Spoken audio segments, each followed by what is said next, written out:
Hi everyone. I'm Stephen Henry Madoff, the chair of the MA in Curatorial Practice. Welcome. This is exciting for us because it's important for young curators to understand the full field of all the kinds of things in the world to curate.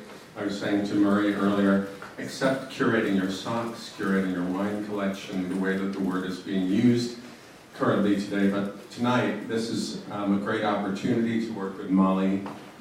Our director of research, Ivana Stokic, had worked with Molly to do this tonight, and so I want to welcome Molly, who is the chair of Design, Research, Writing, and Criticism, and the panelists, and thank you.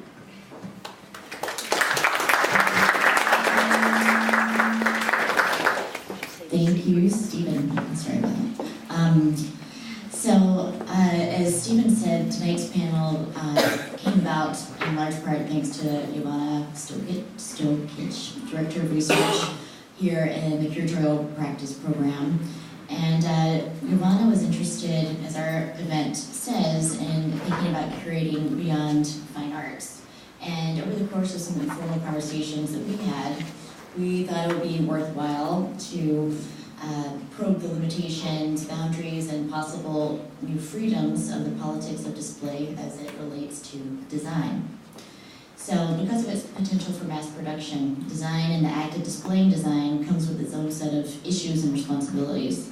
Tonight's discussion will consider the ripple effects that curating design extends into the wider world.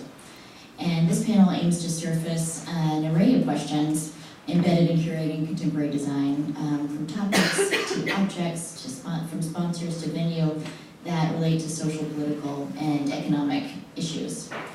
So there are many directions the conversation about the challenges of curating design might take, but tonight we're going to mainly focus on the physical world, on three-dimensional objects, and try to take a close look at the relationship between design, object, and curator.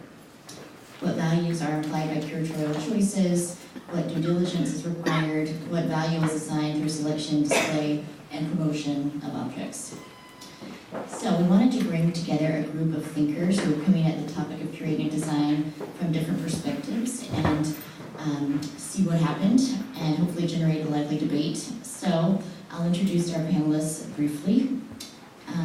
So at the end of the couch, representing curator entrepreneur, we have Murray Moss, and Murray is the co-founder and principal of Moss Bureau, a design consultancy providing services to museums, corporations, and private collectors. And he is founder of the internationally renowned design gallery Moss.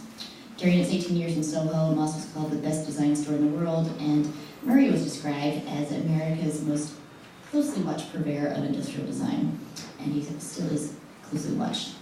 Murray is a lecturer, author, and curator, and conceived over 100 exhibitions for a wide range of venues, including the Victoria and Albert Museum in London, the Museum for Angewandte Kunst, or the MAC in Frankfurt, and the Warhol Foundation in Pittsburgh. Next to him, representing a designer-curator, is David Weeks. And David is a designer and the founder of David Weeks Studio, based here in New York. David studied painting and sculpture at the Rhode Island School of Design, and worked in the Manhattan studio of designer Ted Newling before he founded his own studio in 1996. And in 2013, David opened his own flagship storefront in Tribeca. One part gallery, one part creative lab. The store showcases the full breadth of the studio's collaborations and capabilities. They range from high concept light installations and furniture to products designed for companies such as Flavor Paper, Christopher Farr, and E15. And then next to David on the couch, representing museum curator and writer, Brooke Hodge is Deputy Director of the Cooper Hewitt National Design Museum here in New York. Before coming to New York, she served as Director of Exhibitions and Publications at the Hammer Museum in Los Angeles, and before that, Curator of Architecture and Design at the Museum of Contemporary Art in Los Angeles. And she has also been Director of Exhibitions and Publications at Harvard University's Graduate School of Design. Brooke is a widely published writer on architecture and design, and from 2008 to 2014, she contributed to the biweekly column Seeing Things in the New York Times Tea Magazine blog. Her most recent exhibition, Provocations, the architecture and design of Heatherwick Studio, just closed at the Cooper Hewitt, so I hope you all had a chance to see it. And finally, to my left, designer and educator Alan Toshinov. Alan is the founding chair of the multidisciplinary MFA in Products of Design, the graduate program here at the School of Visual Arts, just a few floors below. And he is a partner of Core 77, the design network serving a global community of designers and design enthusiasts. Alan's own work in product design included collaborations with Herman Miller, Johnson & Johnson, Federal Express, Kodak, AC Nielsen, Oral-B, Crunch Fitness, among others. And since 1995, he's been teaching at the graduate and undergraduate level, as well as lecturing widely, serving as a juror for design competitions and participating in a myriad of symposia, including the Aspen Design Conference and the Rockefeller Center at Bellagio, Italy. And we've asked each panelist to give some brief introductory remarks that will shed some further light on their perspective and also raise issues that they feel are critical with regard to curating design. So some people have slides and some people do not, but all will be speaking for under 10 minutes each, right? They've promised. And then we'll have a group conversation followed by questions from the audience and finally drinks. So, as I said, our touchstone throughout this conversation is going to be design objects. And I just brought a couple of slides to launch in.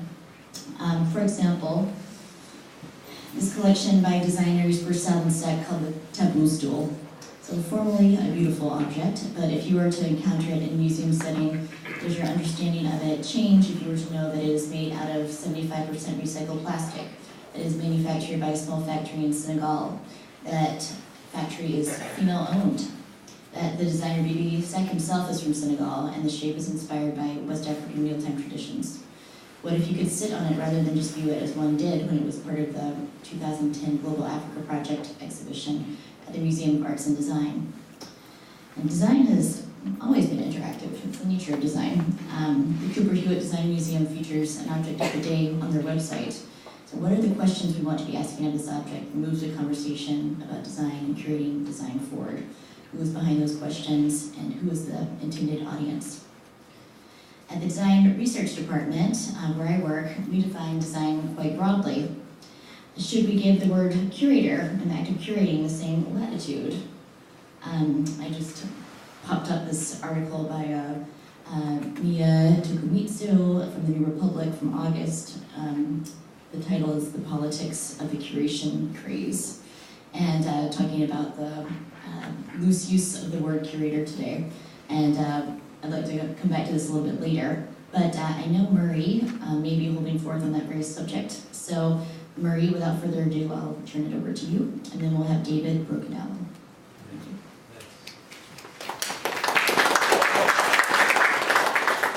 Hi, I'm going to try to do this. Molly, can you hear me okay? Thank you.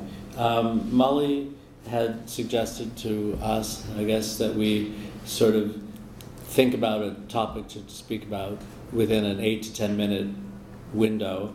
And I wrote down some bullet points, some things that were possible candidates, but then I never got around to actually doing it.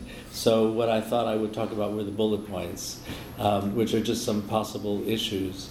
And excuse me reading, but that's what it is. I don't have any images or anything.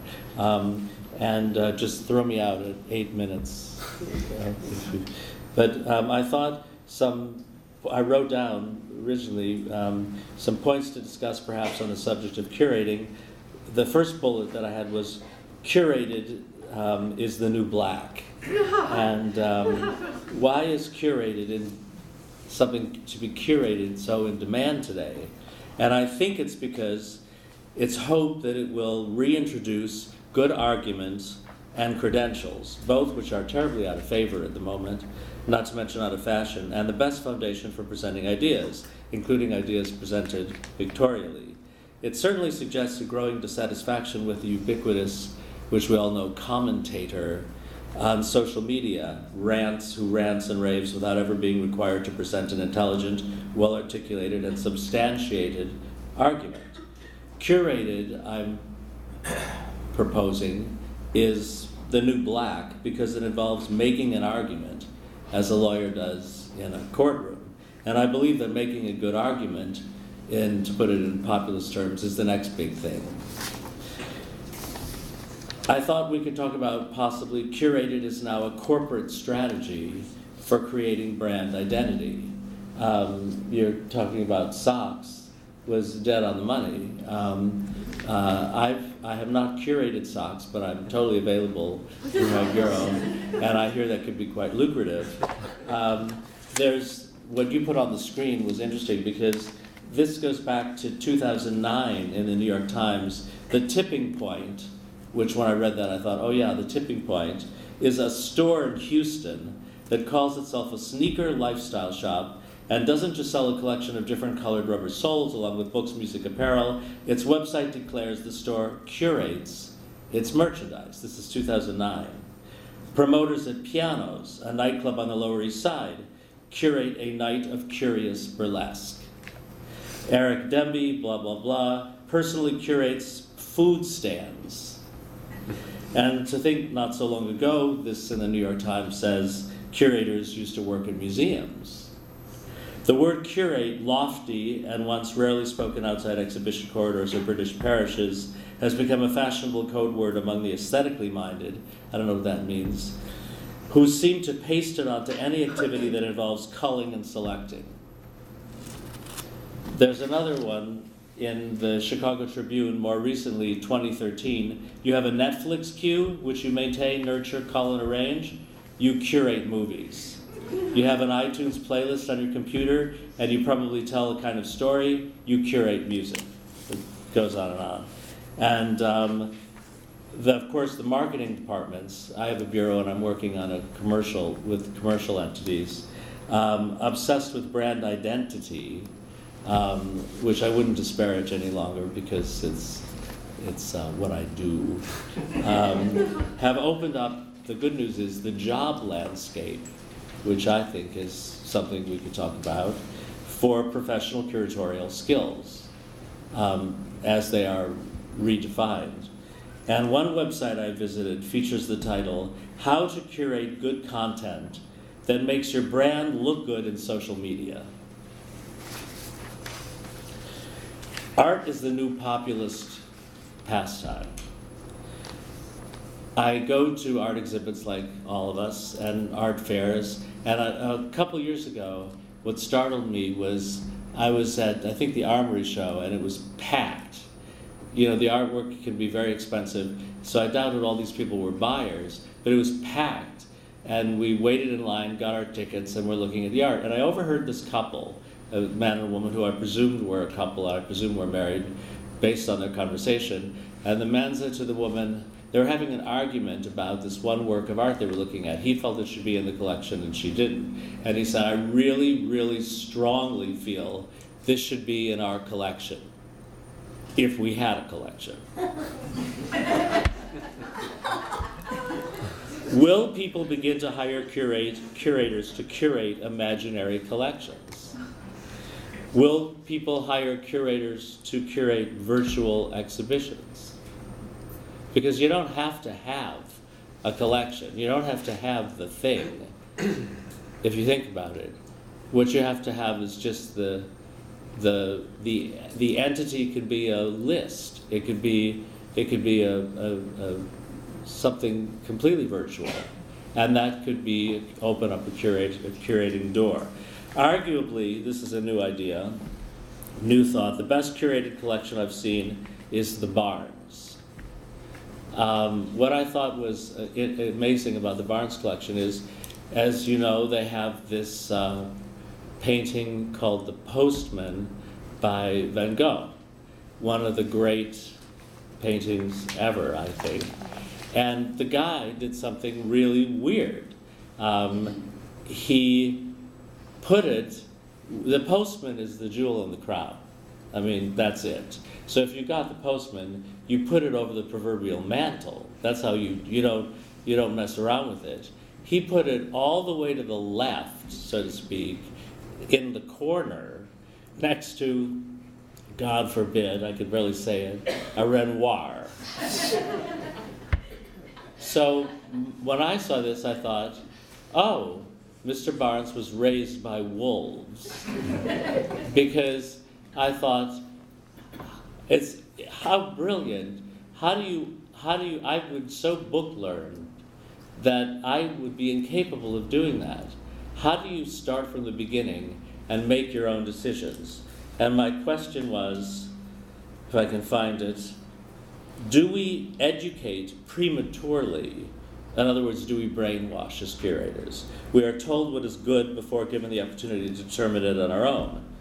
Do we present objectivity where we should allow for subjectivity? I wrote this thing, which I might just skip, but I write this column for this magazine, and this is coming up in a couple months.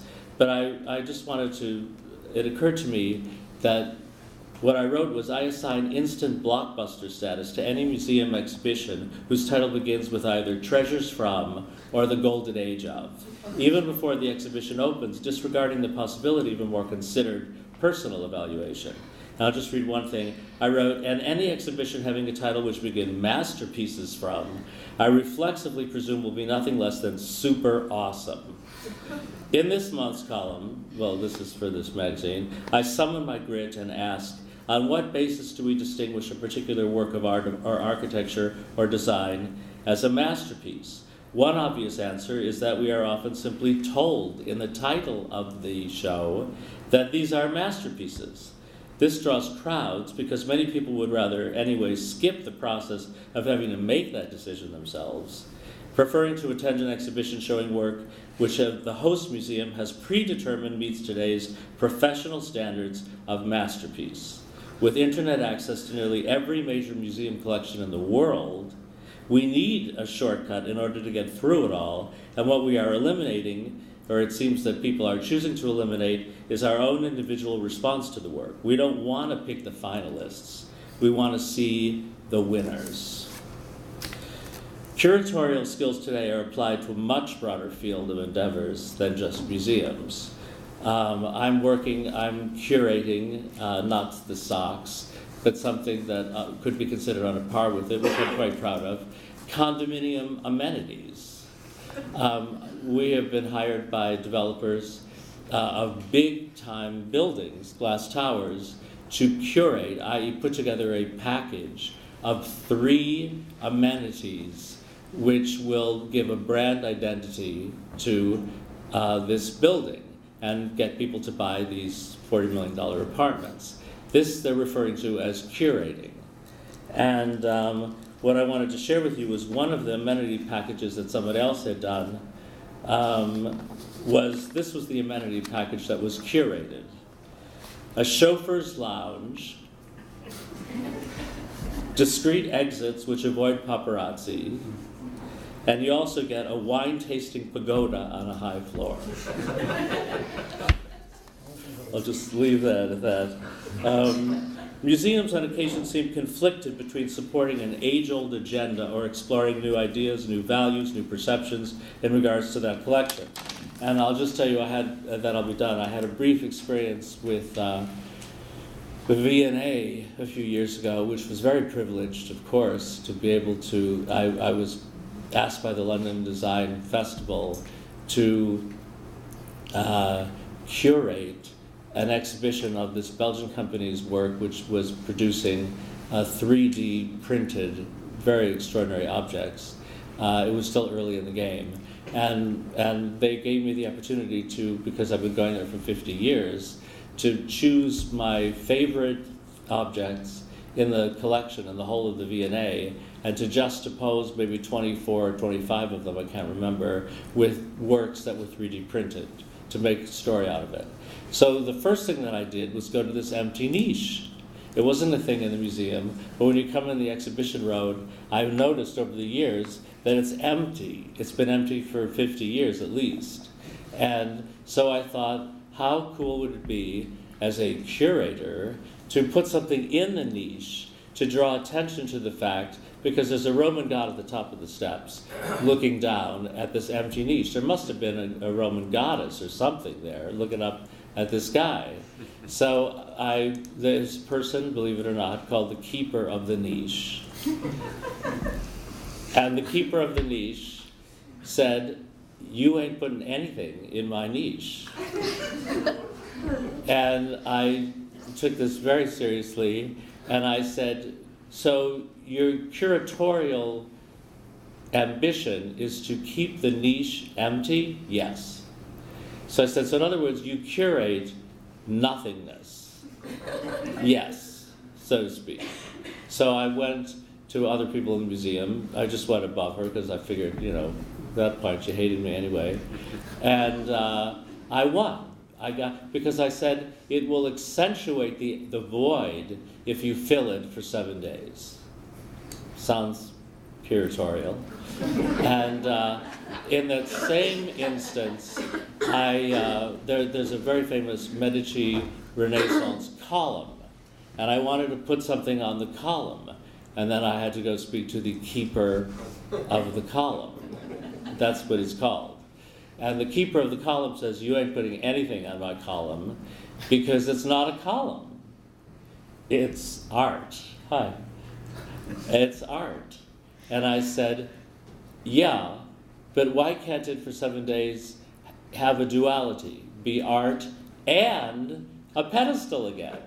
I was going to offer to re-pedestalize, which I actually said to the guy, this pedestal, and he said, "No way is that going to happen." And I went above him, and I lost. They said, "It is art, and you don't put art on art." And I just wanted to say, ironically, I was hired by these very fancy people who have a huge collection in New York to go to their house in New York and advise them because they had decided to decorate their living room in Brancusi. And they had a Brancusi fire mantle, what do you call it, fireplace mantle, and they wanted to know, the question to me was, as a curator, was it too much to put a Brancusi on the Brancusi? And I just want to say, to end, curating is appropriately affected by the same winds of change as is making art. We define and we redefine it as we need to. Yet something never changes. This author, Jack Cady, wrote, "We are not humane because of political powers or education or even religion. We are humane because we recognize the humanity of others." This empathy with humanity of others is what I might consider indispensable as a curator. Thanks.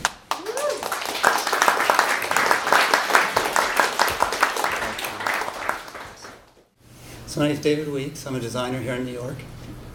I studied painting and sculpture, and I kind of stumbled into design once I got to New York. The process that I've taken on, my whole career is in sort of a search, and as one thing gets not tedious, but I'm just always looking for the next step. And you probably know my work from a lot of the shelter magazines. It's been very successful over the last 20 years. There's couches, there's other ones, tables. And all that, again, it was in 1996 when I started doing that work. I developed it for about 5 years, and I started showing at Pucci, Ralph Pucci International, which allowed me to start creating vignettes and sets for the pieces. So it wasn't just individual pieces anymore. It became more a whole expression and more full settings. Having the Pucci showroom as a canvas was a great opportunity to make different environments and show the work in different ways. It led on to a lot of different things like carpets and all the furniture. And so again, I started unearthing new disciplines. And in the process, as you're making things, you have ideas to make other things. At which point, I made the wooden animals, which sell through Areaware and have done very well. But then I always make the joke that this was a cry for help, in the sense that that was what I was known as, which is great, very satisfying. But it's nice to have that in your resume, but this is what felt more like where I came from and what I grew up with and what I was really enjoying doing at the time. Look at that. Raw, man. No, so the animals led to the Cubot, which is pretty ubiquitous. You've probably seen it. And that opened up a whole other world for kids' toys. This is a video. Is there a way to press the...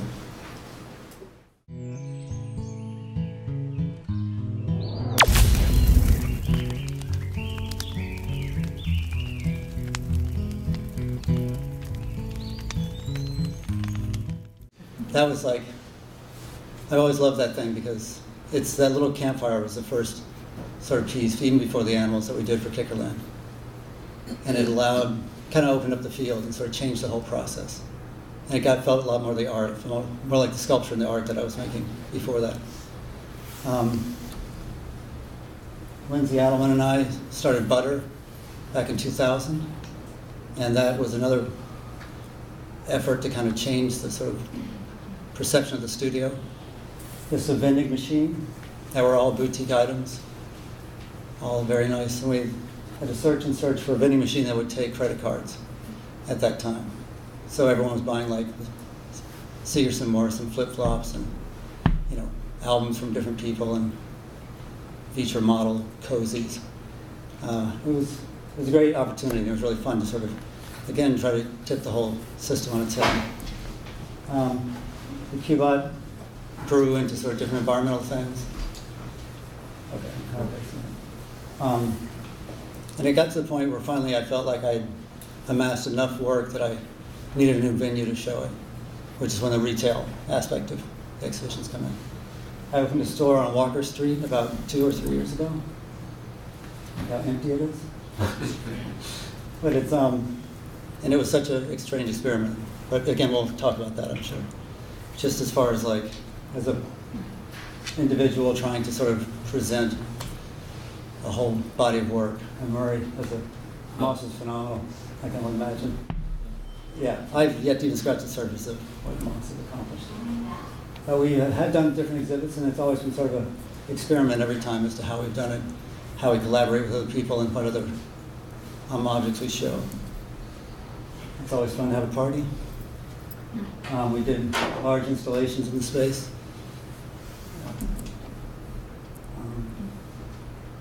And here's, anyway, this is a chromium chainsaw carved gorilla head. Just throw it out. Anyway, that's it. So. Great. Now, thank you.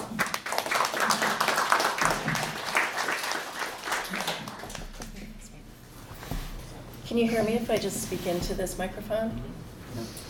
I'm Brooke Hodge, and I'm Deputy Director at Cooper Hewitt Smithsonian Design Museum, but for close to 25 years, I've been working as a curator mainly of architecture exhibitions, which present their own particular challenges because unlike design objects or fine art, we can never show the real thing because obviously you can't put the thing in the museum. So we always have to work with representations or sort of mediations of the actual building. And it's something that I'm interested in as a challenge that I think I haven't fully satisfied as to what really makes a successful architecture exhibition, because often they focus on the process because one shows drawings or sketches or study models, or in, say, early days at MoMA, the architecture exhibitions were almost like books or magazines on the wall with images on the wall and then very refined presentation models. So in a number of shows that I've done, I've tried to capture certain qualities of architecture, whether it's scale or materials, or it could be process shown in different ways. But I still think there's more work to do on that subject, and probably one of the most interesting architecture shows I saw was many years ago, the Frank Gehry show that Mildred Friedman curated for the Walker Art Center because it actually included a full-scale piece of Gary's that you could inhabit, and you got a sense of the scale, and the actual materials were used, and you could see in some ways how, how it felt to be in that space. So I'm going to show you just some images of a few of the exhibitions that I've curated more recently, or I guess not totally recently, but for a number of years I directed the exhibitions and publications program at the Graduate School of Design at Harvard, and our gallery was the lobby of the school, so it was a very challenging space, but this was one of the most interesting exhibitions we did. It was an exhibition of the work of Comme des Garçons, the Japanese fashion designer. And we worked very closely with Rei Kawakubo, and working with living designers is, to me, really interesting because they're there and you can have a dialogue with them and they can inform how their work may be presented. And so it can often lead to a really interesting exchange depending on the designer. And in this case, we worked very closely with Rei, and we created these structures that were like pavilions. If you remember the Comme des Garçons store in Chelsea when it first opened, and it had these kind of Richard Serra-like enclosures, so these were very similar to that. I think you can see a little bit here. They really changed the nature of the space in the Graduate School of Design because it's very linear, and when you enter, there's a security desk that's fixed to the floor, and it's a sort of a cube-like structure, ironically called the donut. And so this totally hit it, and people would come in the front doors of the gallery and they would be, not really sure where they were or how to get to where they wanted to go. So that was really interesting. And we showed no actual clothes, even though we were showing the work of a fashion designer. So we covered these enclosures with large photo blow-ups of some of the collections and also images that were inspirational to the designer. And then we included several flat screen TVs that we placed on the floor inside the enclosures. Then I moved to Los Angeles and I worked at the Museum of Contemporary Art for a number of years, and this was a big exhibition that I curated on intersections between fashion and architecture. And this had its own challenges too that I didn't really think about right away. The nature of scale between what I could show of the architecture, which was representations of it, models, drawings, etc., and the fashion, which was actually life-size. So in galleries where there were mannequins with the fashion pieces next to architecture, it often looked like the architecture was sort of like a dollhouse next to a real person. So it was an interesting conundrum, and I think in some parts of the exhibition I could handle it more successfully than others, and then in some places the fashion really tended to dominate, and then we had to push the architecture, especially two-dimensional images, to the wall. But it was a really interesting show. The first gallery featured this collection by Victor and Rolf, the Dutch designers, and it occupied the space when visitors first entered. And then I worked with Calvin Sau and his team at Sau and McCown on the exhibition design, and they really changed the nature of the gallery space at MoCA. It occupied the whole main floor of the Grand Avenue building, and they opened up vistas from the south galleries to the north galleries that had previously been sort of chopped up and closed off. And the transitions between the spaces were handled really gracefully. So that was something else that we could do as part of the exhibition, was to really change the way people experience the space of the museum. Here you can see a few more of the fashion pieces. We tried to include some larger scale sort of architectural pieces, like the structure that you can see in the background by Tess Giberson, who's a fashion designer, but whose work at that time was very closely tied to architecture. And we had Greg Lynn create this bubble wall that he was experimenting with. He was working with Panelite, and so they created this full-scale wall. So that also helped to sort of create that experience of what something like that would be in reality. And then most recently, I organized an exhibition, and this is interesting, going back to what Marie was saying, this whole trend now to call anything that's edited or culled or selected curated, and that everyone wants to be a curator, but actually in most museums, even if our title is, say, Curator of Architecture and Design, the credit line or anything else always says the exhibition was organized by so-and-so. We never really say the exhibition was curated by so-and-so. So it's kind of interesting that we use that in our title, and we might say, I curate exhibitions, but we often say the exhibition is organized by somebody, which essentially is what it is organizing a group of material and editing it to create something that speaks to a particular thesis or theme. So this was the exhibition devoted to Thomas Heatherwick and his studio. I organized it for the Nasher Sculpture Center in Dallas. It was beautifully organized. Thank you. And it traveled to the Hammer Museum in Los Angeles and then came to Cooper Hewitt, where it just closed at the beginning of January. And in the exhibition, I wanted to do several things. I wanted to show the range of Heatherwick's work. I wanted to create a sense of what it was like, or what it is like in his studio. And I needed to introduce him to the North American audience, because it became clear to me that even though he was quite well known in the UK and overseas, especially in Asia, he really wasn't that well known here in the US. And whenever I would say that I was working on an exhibition of Thomas Heatherwick's work, people would say, "Who is that?" So I'd have to name a couple of projects, and at that point it was only a couple of projects: the UK Pavilion in Shanghai for the Expo in 2010, and the Cauldron for the Olympic Cathedral. And then most people, architects or designers, would say, "Oh, okay, I know who that is," but most other people still wouldn't know. So I wanted to introduce the studio by showing a range of projects, from some early work to more recent work, and I also wanted to show the scale of the work that the studio does, which could range from a Christmas card, excuse me, to a multi-story building.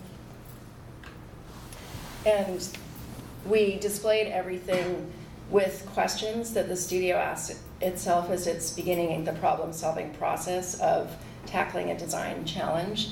And those questions were really useful, I think, to our audience, especially at Cooper Hewitt, where we try to follow an inquiry-based method with our educators and our docents. So the question immediately engaged visitors with, thinking about, how did they solve that problem, or how would I solve that problem, or what steps did they go through, and they wanted to learn more.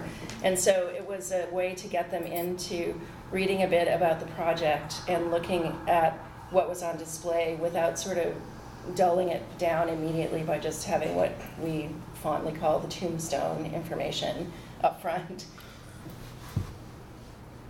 So this was a project in Manchester, and we showed this little sculptural object that Thomas had created just out of pens to show how he's interested in a similar form but at different scales. And then this room showed some of the earlier projects, including the Christmas card series that the studio made for about 15 years. And we tried to show as many pieces as we could without plexiglass vitrines, so that there was a more immediacy for the visitors and the objects. And here's the spun chair, sort of showing the process from the prototype to the actual fabricated mass-produced chair, and also the more unique sort of artist version or artist edition of the chair in the background, that up higher on the pedestal. And we included some pieces that could be operated, like this model of the large span rolling bridge. And so every day we would have somebody demonstrate it and talk about the model and that project. And so that gave another level of information to the visitors. And we also included this full-scale mock-up of the back of one of the new London buses that the studio's designed. So it was important to me to show different scales in what I chose for the exhibition, rather than and it made it more lively, I think, as an ensemble of pieces. But I would say probably something that I dream about doing is doing an architecture exhibition that has no models or objects or anything in it, so there would be no shipping, which is always the most expensive part of organizing any exhibition, and just do it through film and create, I always think of Doug Aitken's project that he did for the Venice Biennale many years ago, where he created this amazing sort of filmic sequence that you could walk through. And so to be able to do that for an architecture exhibition, I think could be really, would capture the essence of the work in a much more direct way than many of the traditional ways that we commonly use in museums. Thank you.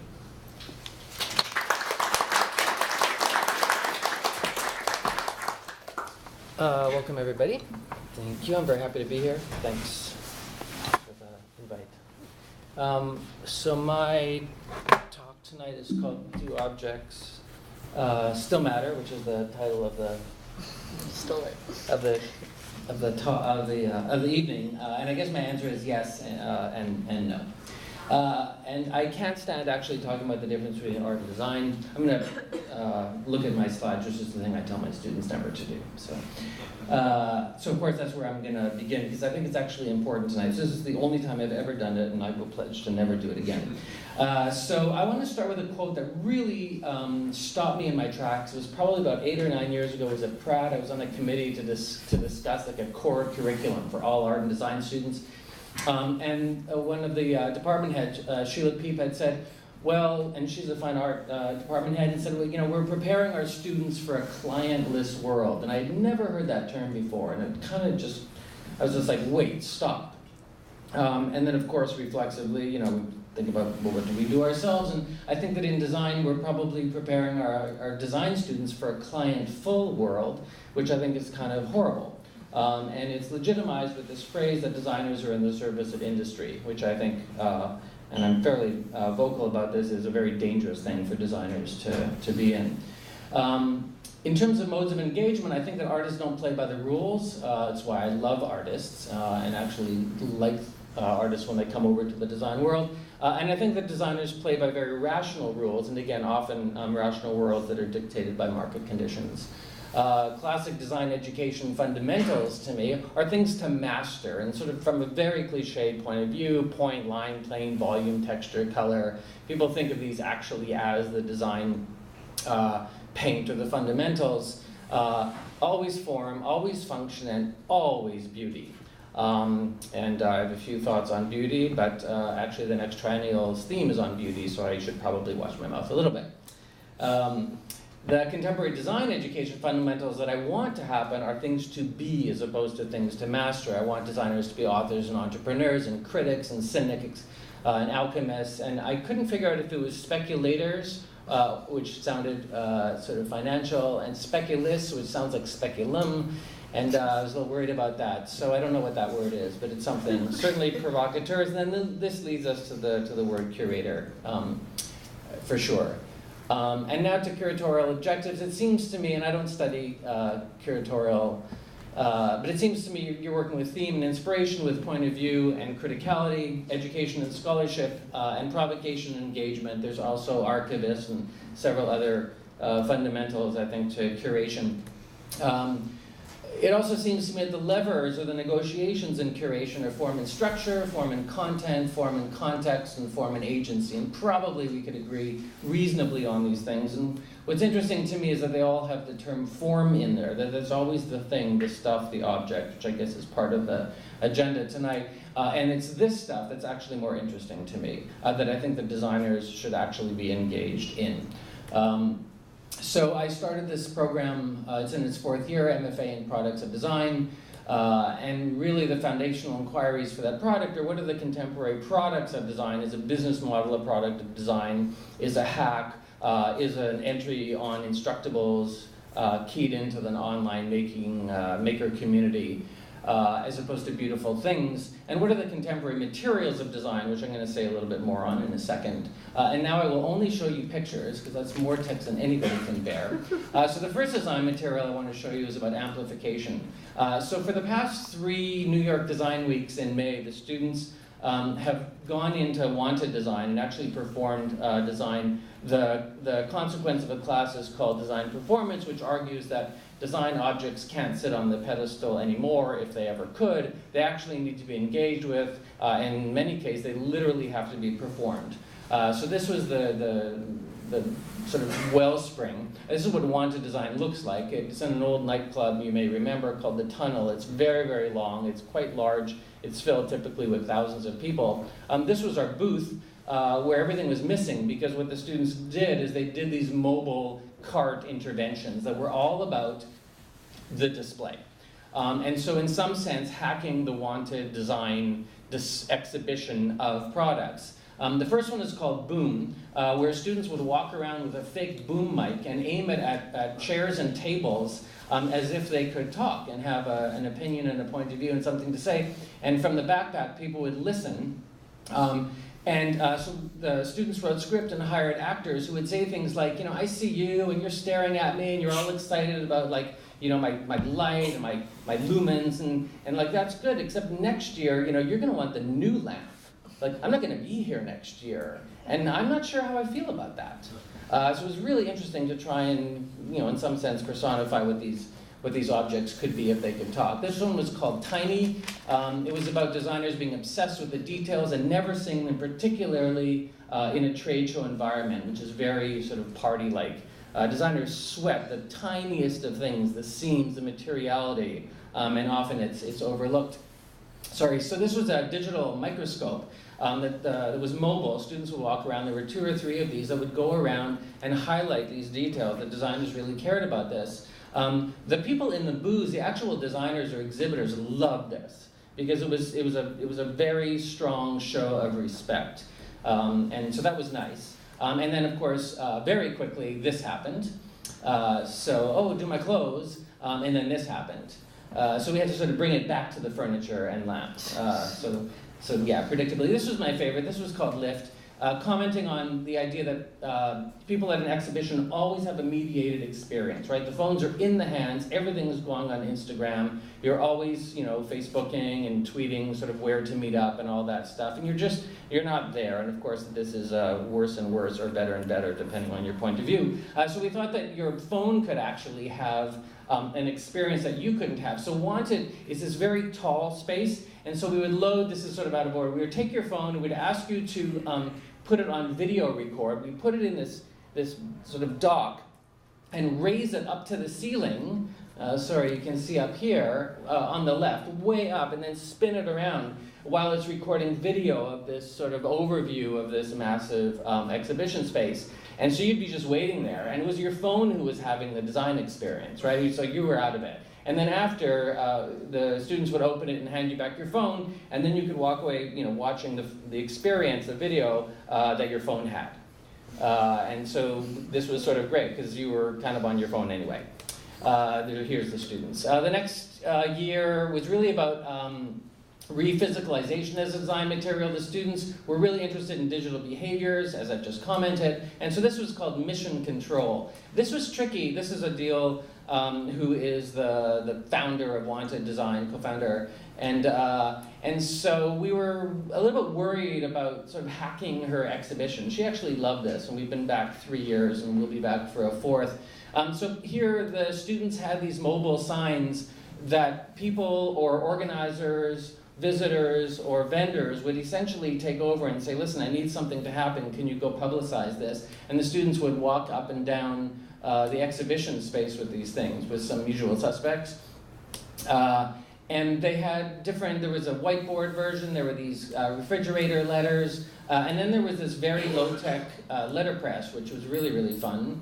So people had to do it slowly, and because they had to do it slowly, they had to engage with the students on what the fuck's going on here? Why are we doing this? And then the students could talk to them about digital behaviors in an analog space with people and not technology, and really reducing things to low tech. The visitors quite loved it, I have to say. This was the catchphrase of the whole thing, it's not real until it's been blogged. Pixar didn't happen for many of you. And then this was my favorite of all, of course.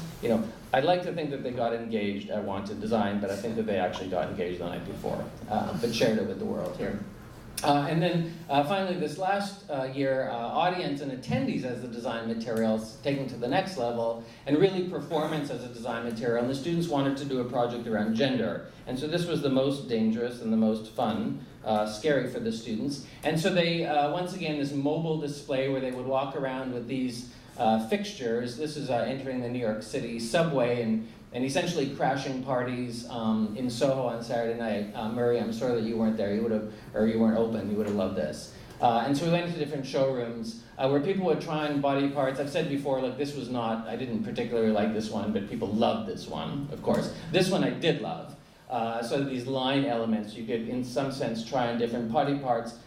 Immediately, of course, the first thing that happened was like, oh, take my phone and get a picture of me. So at this point, I'm not even sure that we were questioning digital mediation. We were just accepting it. I don't think we were playing to it, but it was very obvious how people were interpreting these things. And not interpreting them as particularly cheap, actually. These I was very worried about, but people quite loved it. And there was very little sort of giggling and making fun of.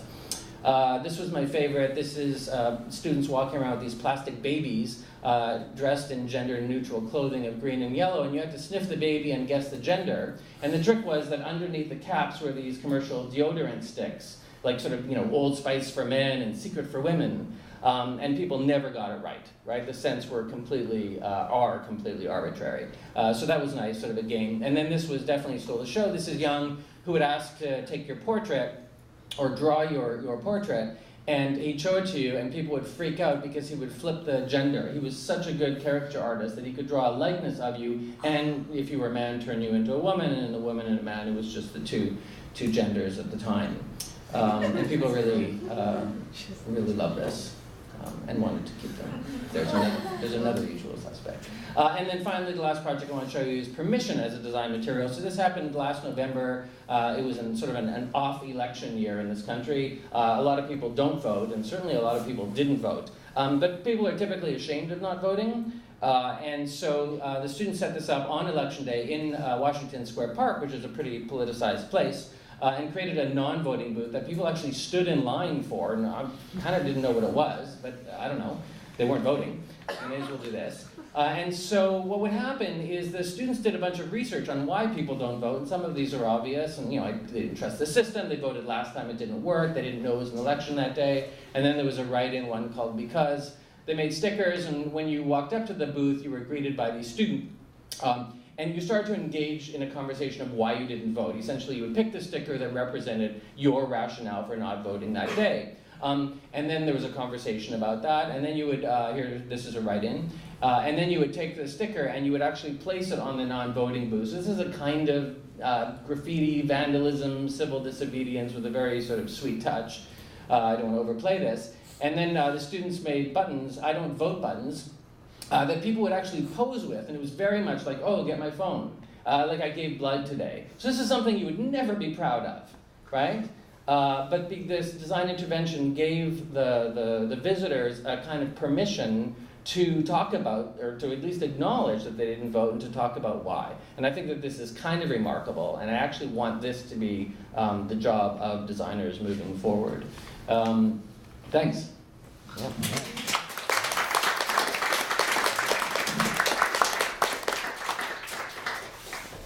Thank you, everybody.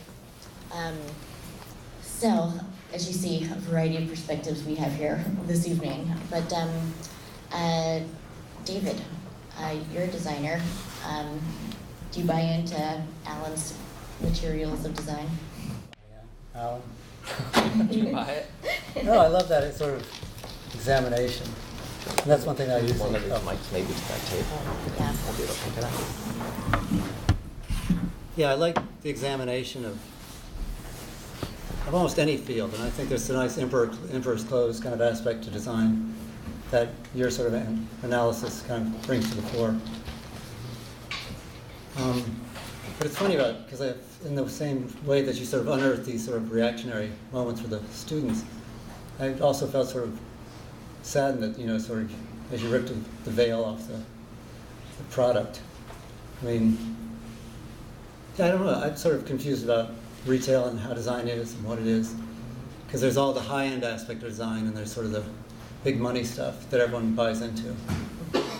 I guess I would push back. Like, one of the things that we were very careful of was disrespecting the work, the exhibitor's ordeal. And so a lot of these interventions were actually trying to amplify what designers cared about. if lamps could speak and tables could speak, obviously pokes fun. And because the work was graduate work, it needed to have some heat and some riskiness to it. It couldn't just be fawning and like, we're working for wanted design. And there was a lot of discussion about where that line was. The ultimate test would be like, I can't believe I let this happen in my space, or please come back next year. No, it was But it was, the discussions were really the criticality of like, what are you doing? You need to be playing with fire, but you can't set things on fire. Particularly around the gender stuff was fascinating. Yeah. No, I think it was great. Again, I just love the tearing the surface off of what you expect or what you don't expect. So I'll pick up Murray, who believes that curators should be making an argument. And I think a lot of this, in what Alan's talking about, speaks to that idea. And when we spoke a little bit before the panel, and you had also talked about the idea of the curator not being an anonymous entity, the curator being someone who was out there in the sense of someone whose background you should be aware of, whose biases you should be aware of. Can you talk a little bit about that idea of the curator being transparent in terms of their own agenda? It goes back to subjectivity and the humanity. That there's a person who comes from a certain place, has a certain gender, has a certain age, has a certain set of experiences, and through their unique filter, their human filter of their experiences, they have an argument. And it's not an argument which you pick from a tree, it's an argument that even identifies itself because of who they are. What did they read? Where did they go to school? What grudges do they have? Who do they hate? Who do they love? All that. How much money do they have? How much money do they need? What are they? All that stuff. And I believe deeply that is what one brings to if you're doing your job. You bring as much of that.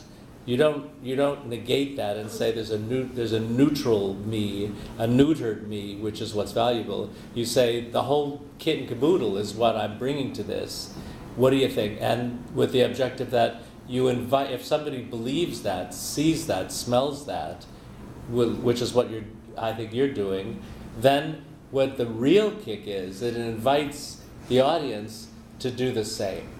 So you're looking at an object and you're actually creating a discussion about it. You're breathing. You're making it alive. And it's believable at that point that it could talk to you. So that's why I feel strongly. And it's curious that as a community and as a job, the curatorial sort of identity is stifled. It's interesting what you would say, even the use of it, because I think that I don't know why that is. Unless I think that in the shops of museums, there should be a special, for every exhibition, there should be a special installation of I am the curator, here's my favorite, here's what I read in the last 5 years, here's a picture of my best friend, here's the music I like, whatever you think is or is not relevant, because that's what it's about. Yeah, like Paola Antonelli actually loves molecular biology. Right. Like it's not a surprise that she's and also it means that you could do the same exhibition with 10 different people in a row, and it wouldn't be the same exhibition because the subject isn't the subject isn't the subject. The subject is the reflection on that subject of the what do you call it? Not the curator, the organizer of the organizer. Sorry, she's lukewarm on molecular biology, a synthetic biology that she's in love with. Just for the videotape. Indeed. She also learned how to code herself. For that live blogging. There you go, exactly. Brooke, what's your take on this curator? It's interesting because I think Murray's right that in a way, even though museums are full of curators, that isn't really foregrounded. It's the exhibition is there and it's presented by the museum. and it's really only been recently, and it's still at some museums, including Cooper Hewitt. The curator's name is not, like if you went to the Heatherwick show at Cooper Hewitt, you would have no idea that I curated it, because my name wasn't anywhere attached to it, because we didn't prepare a special brochure for it. It was the brochure that was prepared for every venue. But at the other locations, because they actually acknowledge their curators on their introductory text, it would say, this exhibition was organized by Brooke Hodge, whatever my title was at that time. And so that's been a trend that's starting to open up more in museums, that actually the curator's name does get attached to the show on the title wall of the exhibition. But some museums still don't believe in doing that for whatever reasons. I'm not sure. Maybe it's to maintain this sort of so-called neutrality, but in effect, neutrality. Right. A curator is already taking a position by choosing what they want to include in an exhibition, or whose work they want to exhibit. They're already basically putting their own stamp on that person's work and saying, I find this interesting. Can we go to the topic that Alan can't stand, which is the difference between art and design? And actually, Brooke, I was going to ask you, since you worked in art museums as a design curator, can you just talk a little bit about the differences in the endeavors of curating art and design, or if you think there are any? I don't really. I organized some art exhibitions also at MoCA, because we would, other people didn't really organize architecture exhibitions, but because it wasn't a very big curatorial staff, I, would coordinate the Louise Bourgeois show when it came to LA, or I would organize an exhibition of a young painter. And to me, the process was still very similar, of meeting with the artist, if that was possible, looking at their work, choosing their work, thinking about how to present it in the space, how to sequence it, etc., how to communicate it, what I thought was important about it. And it's the same process that I would follow for an architecture or design exhibition, but with different material to work with. And in an architecture exhibition in particular, one has to show more things related to an architecture project or a building to kind of explain it, I think, unless you just do a show of models or photographs, which is less interesting to me. But what is interesting is that seeing certain designers that I've worked with over time really want to be considered artists, and not just designers, because they're still struggling with the fact that maybe being a designer is seen as more commercial, and it's less kind of, can't think of the right word, but fine art. Less, yeah, maybe, but one example is Roy McMakin, who was always kind of ambivalently not, wanting his work to be seen as art, but also was had a whole factory that produced pieces that he designed for sale. How did that affect how you presented his work? I didn't do an exhibition with him, but we did do an exhibition with him at MoCA, and we just showed pieces of his work, which often he would produce things in limited editions, so maybe it could be seen more as, editioned art or edition design. But it was, the way it was presented was more installation-like, so it wasn't just a sort of, here's this dresser from this time period, and here is this series of chairs. So it was how it was presented that was interesting. But it was interesting to me that, why some designers want to kind of run away from being called designers or being shown as designers. They might want to be shown more in an art museum than a design museum. David, do you want to address that one? Yeah,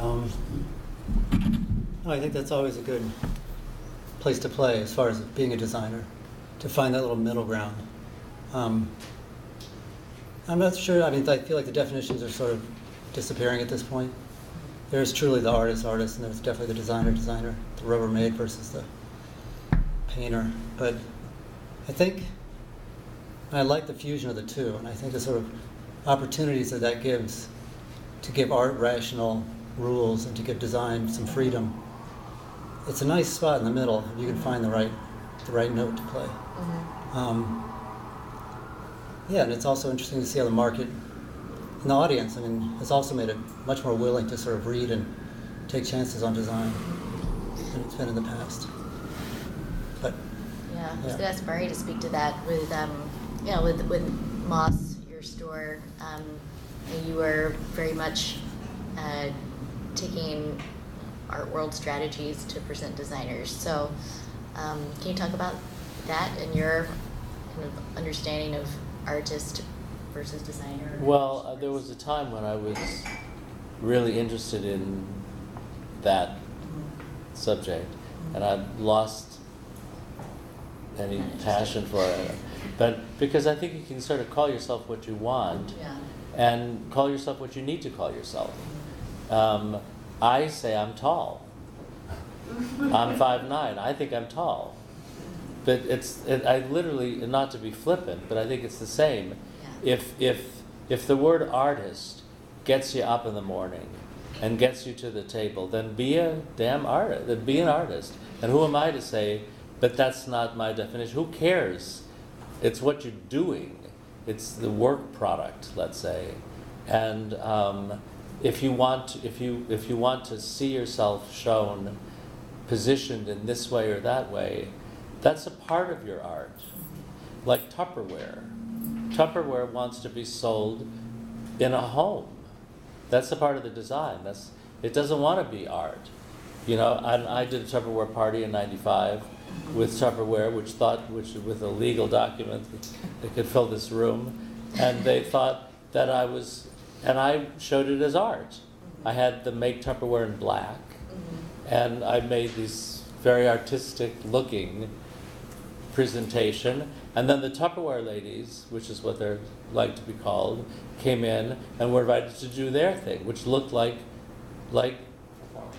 yeah, and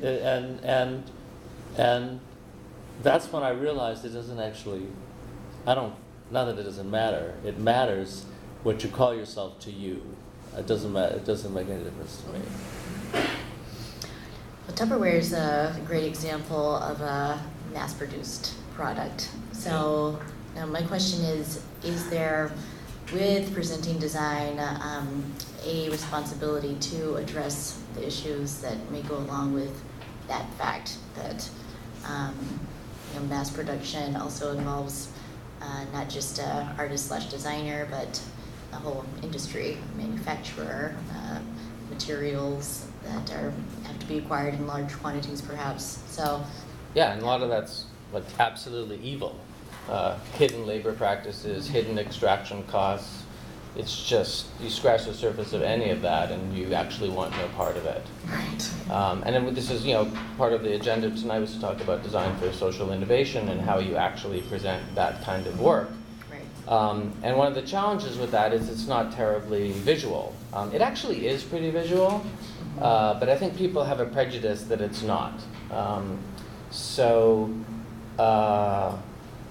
There's a kind of nerve and a kind of realism and honesty that's required to present those stories in any way that's accurate without just being completely insanely cynical. I think you can pretty much be pretty cynical about this stuff. It's pretty bad out there, which is, I think, one of the reasons why designers start to wonder about their impact on the world and how they could flex their creative muscles in other ways. It is the responsibility of institutions, I would say absolutely the museum, to talk about these things. And lots of them have a really great record. Cooper Hewitt, absolutely. Most famously designed for the other 90%, and what was the second one? Started with a C. The first one was designed with the other 90%, Right. and then the second one was designed for the other 9%. Yeah. Or no, the first one. Anyway. Yeah, there was a correction on the second one. was cities. Critical. Yeah, on urban design. And those shows did very well, actually, and the press loved them, thankfully. So I think that there's a We're doing another one. place. Yeah, that's right. Again, I think that this obsession and fetishization of objects and beauty has to be balanced with what actually is going on in the real world and what do people, in some sense, need to care about. I think that there is a leadership role for museums and for curators. I think one of the reasons why, and I think it's just completely fucked up that your name's not on the wall, just to say that. But I think that this idea of curation being so ubiquitous is a consequence of abundance, of the internet, of Pinterest. I love Pinterest. I do it before I go to bed. Someone said, oh, do it before you go to bed. And I just collect stuff, and I'm interested in all sorts of things. I know, one of my students, Panisa, is this expert pinner, and I follow her. And then when you pin something, things like it show up. Does anyone use Pinterest? Will you after tonight? It's just this incredibly satisfying thing. And you had said virtual collections. I'm collecting things. I do not need to own these things at all. I don't actually need to be followed. I have lots of followers. I mean, lots. On Pinterest, and I was just ooh, should I be private? And then I'm nah, I don't know. I'm not going to think about it anymore. I'm just using Pinterest. So there's so many ways you can curate collections of code on GitHub. I think that some of this is a consequence of platforms and of this sense of abundance in the world that we never had before, just distribution pipes that are massively wide, with, in some sense, everything being digitized, flowing through them. And so lots of people can tap into these flows. Well, what are they going to do when they tap into them? Well, they're going to take them, and they're going to take lots of them. If they take lots of them, they have to organize them. And so they organize them, and that is a kind of curation, because taste is involved, and point of view is involved, and the criticality is involved, participation's involved, and people are involved, right? People made these things, whether you're collecting sort of makeup tricks, or crochet patterns, or, beautiful lamps. So I see this as a really great thing, actually. An amazing thing on planet Earth that should be used for the powers of good and not evil, and in many ways it is. I think we might be interested to talk about what the expectations are, what the common expectation is of one's responsibility, one's obligation, one's God-driven duty, that you're supposed to, what the rules are, if there are rules, if you acknowledge yourself as a curator. Because I have a big issue with that. The professional, the sort of Well, I think that it's that I believe in the free market. I think I take an expansive position on pretty much anything that I can, other than outright absolute evil. And I think that, I was hit when I had a store with 1 million different angry voices of what my obligations were. As I'm sure, and I can only imagine what the curatorial, the museum world is. And of course, you're always turning your back on some agenda. I didn't do anything about to further acknowledge about aeronautics. Okay, I never was gender balanced. I was but then again, I wasn't the UN. And so sometimes something interested me, sometimes I left, and sometimes it didn't, and I figured if the person who is interested in that, go open your own gallery. Would you say someone who works for a more public institution, like a museum or? Well, Cooper Hewitt is literally a federal institution. But it's not, well, that goes about public space and private space. Yeah. People go into a museum and they go, this is a public space. It ain't a public space. It's a private space that's made available to the public under your rules and regulations. Except the Cooper Hewitt. Except the Cooper Hewitt. But that's. I think it's an interesting example. Yeah, that would. But for the most part, I think that you call yourself what you want. I could call myself anything I want, and have a discussion with you, and I'll present my argument for it, or I won't. I'll just say I don't want to talk to you. This is it. Go away. But I Come in, don't come in. but I do think that there's to define. You know, we were talking about like, so what are the responsibilities of a curator today? What are you supposed to do this? You're supposed to do that. I'd be curious to talk about that with you. I mean, not to steal the topic, but I think. Do you feel that? I mean, you're in a really highfalutin position here, and whether your name's on the wall or not, you have a very public persona. You have a big platform, and my God, it's like the Smithsonian. Do you feel that you're in a box? Like, is there behavior which is expected of you? Not really, and I would say at Cooper Hewitt, I'm not a curator there. I'm more of a museum administrator. Yeah. So the exhibition of mine that was shown there, I had organized for another museum. And it's interesting thinking about the audience, because when I worked at the Graduate School of Design at Harvard, our audience was mostly the students and the faculty. And we would love it if the general public ever showed up and came to see an exhibition. But it was, they changed quite quickly, but we could also be maybe sort of more free about how we showed work or how much interpretation there was of it. There was an exhibition of Sana, the Japanese architecture firm, where it was all white and the plinths were white and the models were white and there was barely any text. But we could kind of get away with it because we were in an architecture school. If we did that in a museum, it would be harder to get away with unless it was considered a kind of artistic installation, I guess, rather than an exhibition of this firm's work. So in a museum, the way it works usually is that curators sort of pitch ideas, and then a group of people, their peers, and the director would sort of say yay or nay to things, and then it would kind of proceed into development. And it depends on the museum. Is there a political correctness?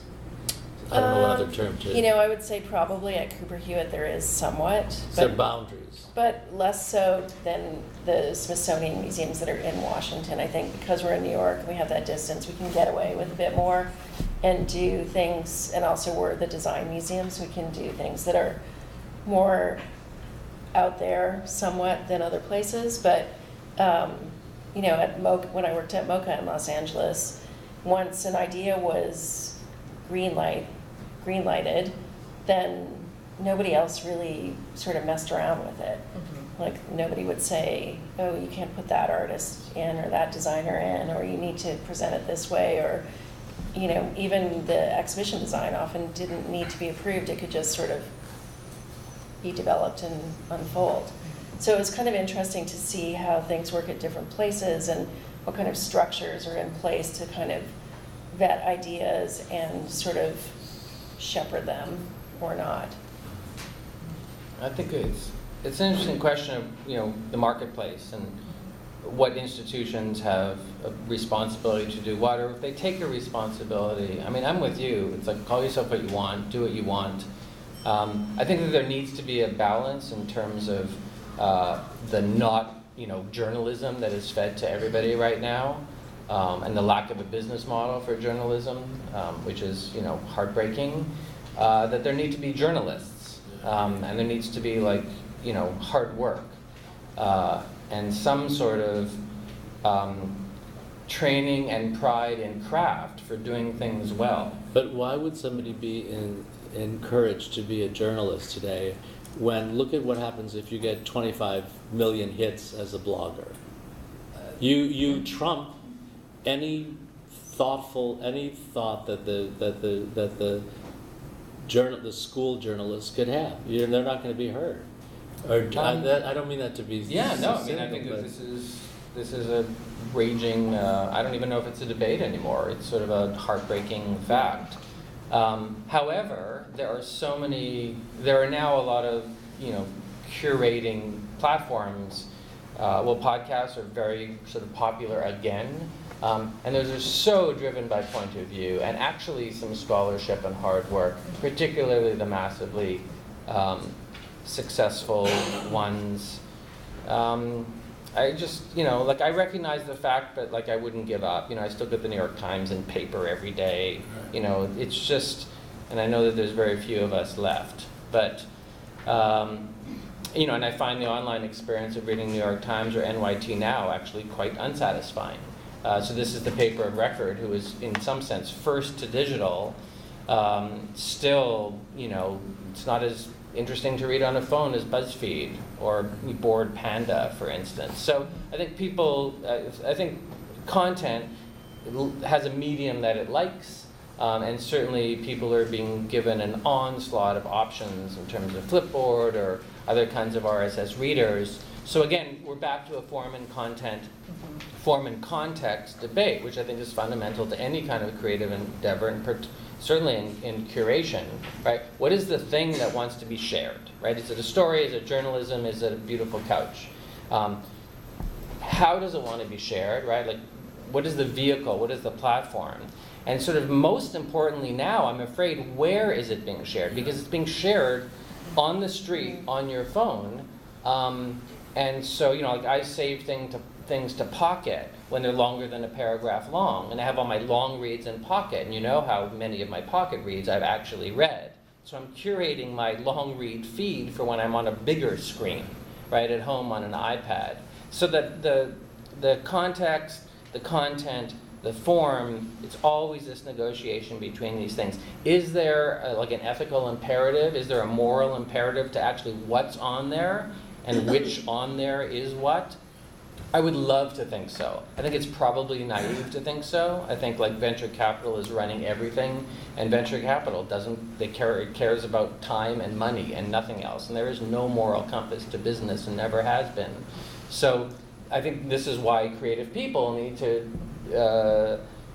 be a sort of a balancing force of goodness. And people who want to have a point of view. You could call it taste, you could call it scholarship. There's a place for like deep knowledge, for deep practice, and to try and speak loudly enough where people are noticing that as well as pictures of, it's like National Squirrel Appreciation Day today. Just thought I'd throw that out there. Did you know that? I didn't know that. One of my staff knew it, which was amazing and horrifying. Can I interrupt you for a second? Yeah. Okay. Are there certain, what do you think? I'm sorry to just, No. Are there certain things that the term curator, which I take ownership of as I define it, and you take ownership of as you define it, and I'm willing to define how I take ownership of it, what the parameters are, but there seem to be correct applications for what that activity might suggest and incorrect. And what do you feel about a curator moving between the so-called commercial, in other words, you're curating something which is ultimately going to be sold, and the museum?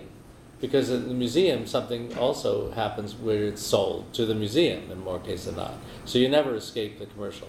But do you teach in the school, is the curatorial practice here inclusive of curatorial work that's both they began the socks, curating socks, as well as curating paintings? Or It's a question for curatorial practice.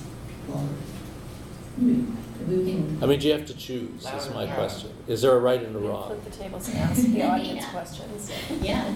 Should we ask Stephen, you want to address? Because I'm curious about what people are being taught as you know.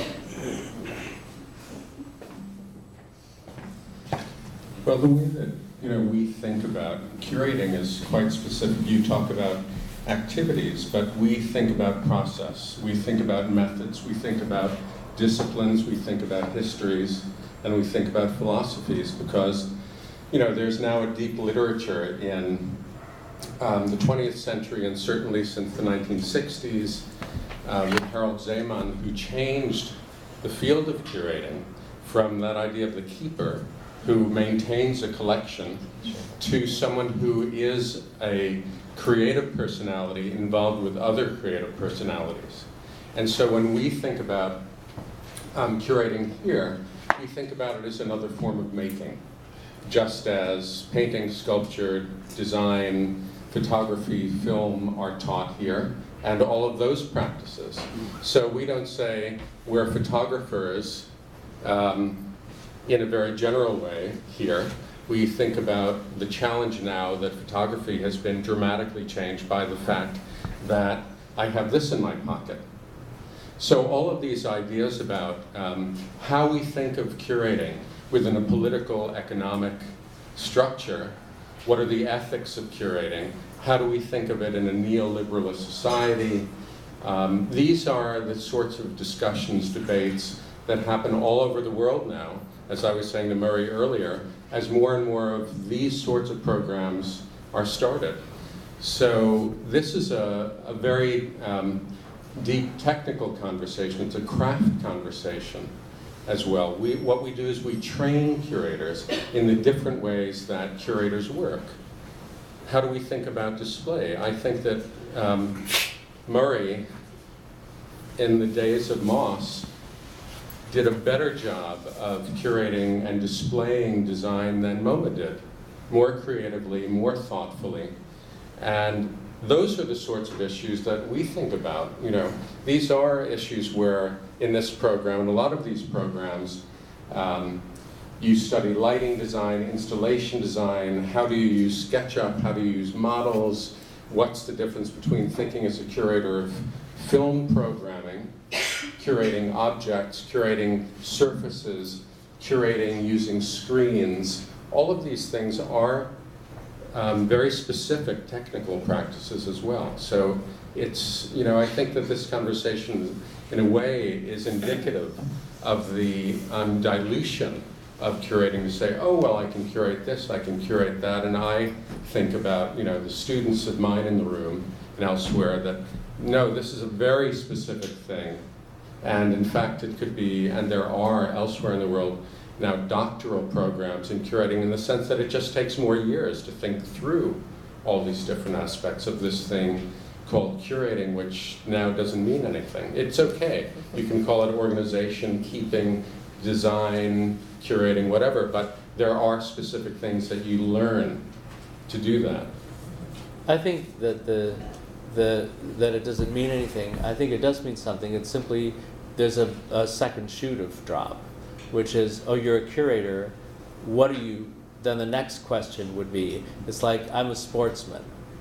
What's the next question? What's your sport? So, which is the good news for the subject, because it's not presumed that it's just one thing. You must work in a museum. Which museum do you work in anymore? Well, and there was a recent piece in the Times about how there's been this sudden sea change at the Museum of Modern Art, where finally there is interdisciplinary, across department curating. And so that notion of interdisciplinarity is one that feeds into very large ideas about the way human society is being transformed electronically, digitally, socially, geographically, temporally. So interdisciplinarity is just one way of opening that lid onto different ideas about knowledge production and knowledge distribution. I also think it's another mirror to abundance, where people are thinking about more, and how do we actually look at more, because more is just pouring at us all the time. And I see it as an opportunity, you know, something very positive. And economically, you know, we live in a world of abundance with an economic model that is based on scarcity. You know, if I have more, you have less. If you do the math, everyone can have lots. But politics and economics dictate that it's a sort of a zero-sum game.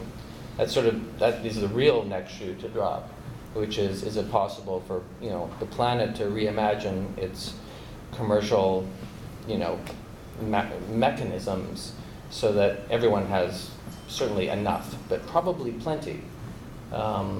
This is the grand project for humans, in my opinion, in the next 20 years. Someone actually has to point to it and you know, lead the way.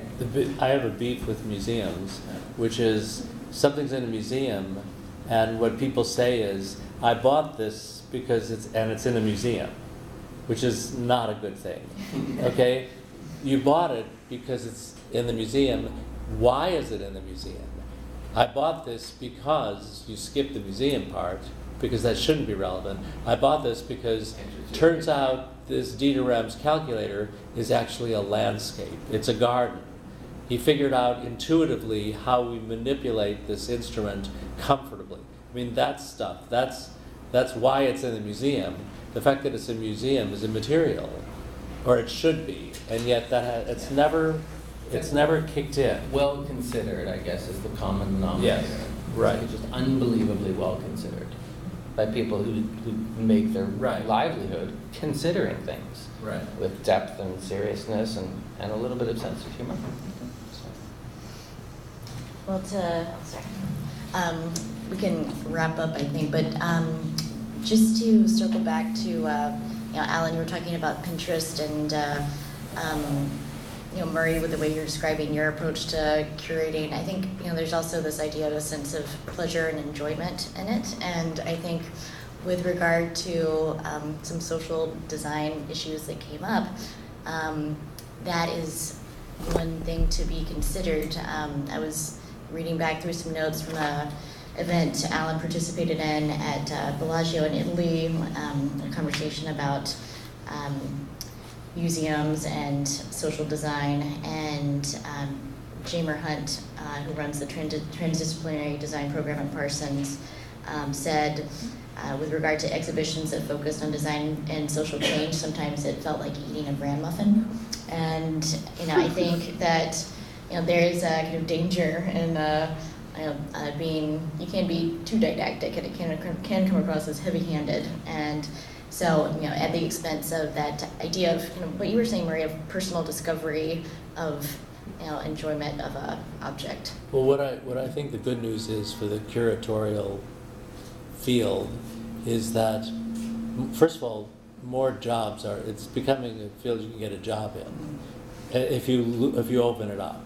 Okay, which means there's going to be more discussion about it, you're going to get better teachers, better voices, stronger voices, because it becomes viable. I like that. But I also like that it's becoming akin to saying, I'm a dancer. I'm a curator, I'm a dancer. You kind of get it, but you need to know more. And I think that's as opposed to what felt like a week ago, which was a curator got it. That's what I think the good news is. So let's take some questions from the audience. I hope you have some for our panelists.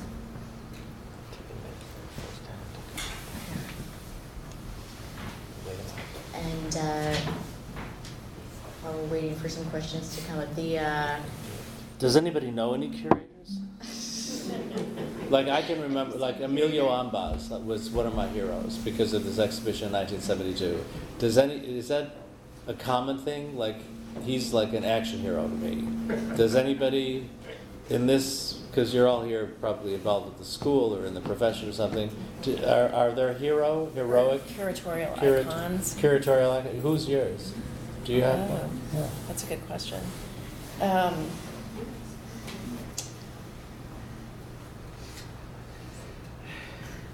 It's a hard one. Yeah. I would almost say it's somebody more, I don't know if they're not, like somebody like Joe Ponte, who kind of curated whole environments but wasn't officially designated a curator, but was looking at all different kinds of mediums and disciplines and telling a story. Okay, so Yeah. okay, here a question.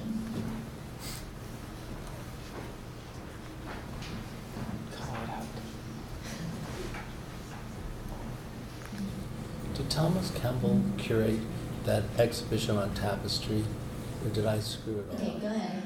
Yeah, when think about curators, designers, and autonomy, I think about every once in a while, it's like designers who are designing for a specific curator.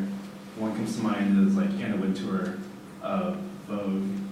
I was speaking with a few designers, and they're saying like how they want to do their own thing, they want to be independent designers, but at the same time they've used the word I gave in and I want to join CFDA because what Anna likes, everyone else will like and buy. Like do you think that this like translates into the design world as well, with kind of designers giving in to what people like giving into what curators want. Should I jump in there? Sure, please. In a way, I think it's, in a magazine, it's kind of different than in a museum because the magazine has an editor and the magazine itself has a point of view, and in a museum there probably is a sort of range of curators that would all have different points of view. And I've never come across anybody, and I would say that most of the exhibitions I've done don't look the same or don't have the same themes to them. So I've never had anybody say to me, oh, my work is perfect for the kinds of shows you do. So I think it probably would happen less in museums unless somebody is the curator of a very sort of specific area, like say they're a curator of glass or something and somebody's a glass artist. But even so, there would still be a range within that that curator would be looking at and presenting. So I think it's less likely to happen. And what does happen, of course, is people coming up and, sending emails and saying, oh, I'd love to have you visit my studio. It would be great if you could come and look at my work, hoping that it could be considered for an exhibition at some point. So that's sort of how it would happen, I think, more in the museum world than in the kind of magazine world where you're really getting this gigantic seal of approval. And Anna Wintour's, seal of approval vastly outpaces the Cooper Hewitt seal of approval in certain spheres. So I think it's interesting, but I think it's a kind of a different world. I also think this is where the internet cuts both ways. The promise is that there's lots of voices, that some of, for instance, the fashion bloggers on YouTube have as much say, if not more, than she does. The media doesn't write about that say, and the commercial world may not serve that say officially, but they're paying very much attention to it, sort of, in the real meetings going on. So that's a great side of the internet. More editors, more style makers, more people who have a story to tell. The downside, of course, is that the winner wins on the internet. We're seeing that all over the place. There tends to be one winner. Google, Uber, sort of name it at this point. And so that's really, I think, to the dismay of a lot of people, that the web that you can read lots of articles written about this. The web that we built is dead, is dying. Because the market controls the web, because internet companies are controlled by capital. And capital wants to monopolize. It always did. So we're seeing this incredible tool that, in some sense, had the potential to democratize everything. And yet is very good at consolidating money and power. That's a sad story. The great story is that there's still tens of thousands of people who are kind of brilliant in their opinions and have a microphone just as loud as anyone else's. And that's an amazing thing. That's the thing that we want to fight for, that we want to keep populating through programs like this. Because there's never been a better time, for instance, to be a design journalist. Yeah. It's harder to pay the grocery bills with that journalism. But I think being a journalist was always a trick. It was always a juggling act. So maybe it's not so different now. But in terms of finding readers who are either like-minded or want to be challenged with your opinions, these are wonderful days. I had, there's this person who I think would be considered a world-class, serious journalist in the field is Alice Rostar. Okay. I was sitting next to Alice not that long ago, and I said to her, how much do you charge a word? Because I was just curious what her market was. And she said, well, my aim is to charge nothing, and so I have there's no reciprocity. However, I do one paid job a year, and I charge, she said something like the equivalent of $25 a word, as opposed to $2 a word. Which is even high. Which is high.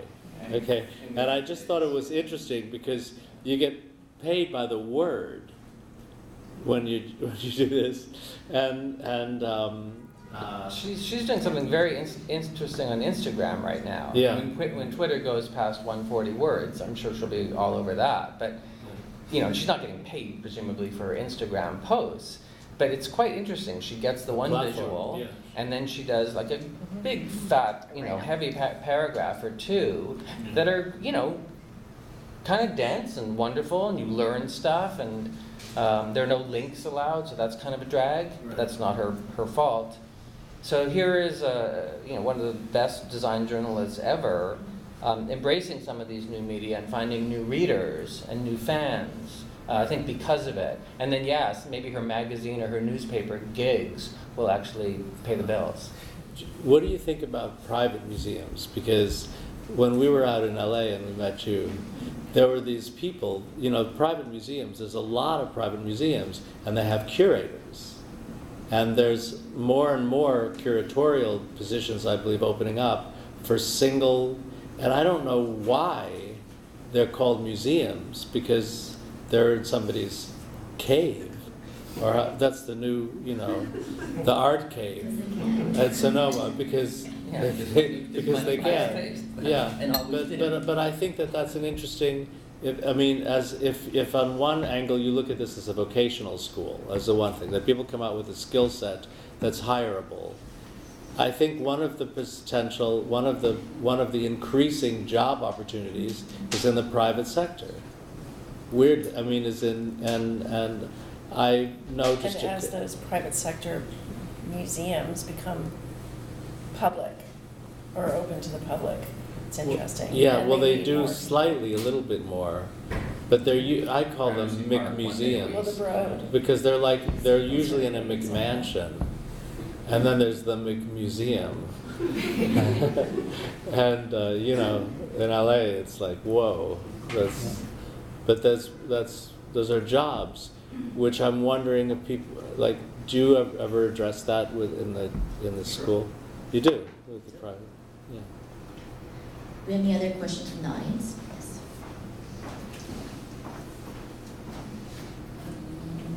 I wonder if the panel, if you wish to, would talk a little bit about the distinction between curatorial practice in temporary exhibitions, in a gallery or Kunsthalle, and permanent collections, as in a museum. Cooper Hewitt does both.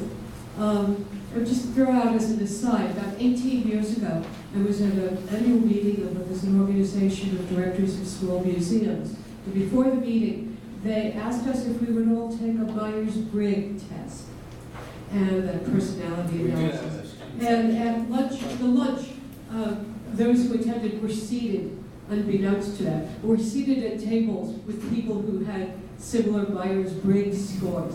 And I remember then, 18 years ago, I asked the question whether there was a difference between the INTPs, the perceivers, and the INTJs. Jeez. Those seem to be the two biggest groups. And there seemed to be that split between the people who chose to become curators at permanent collections were higher on judgmental. That was a bigger issue with their personality makeup.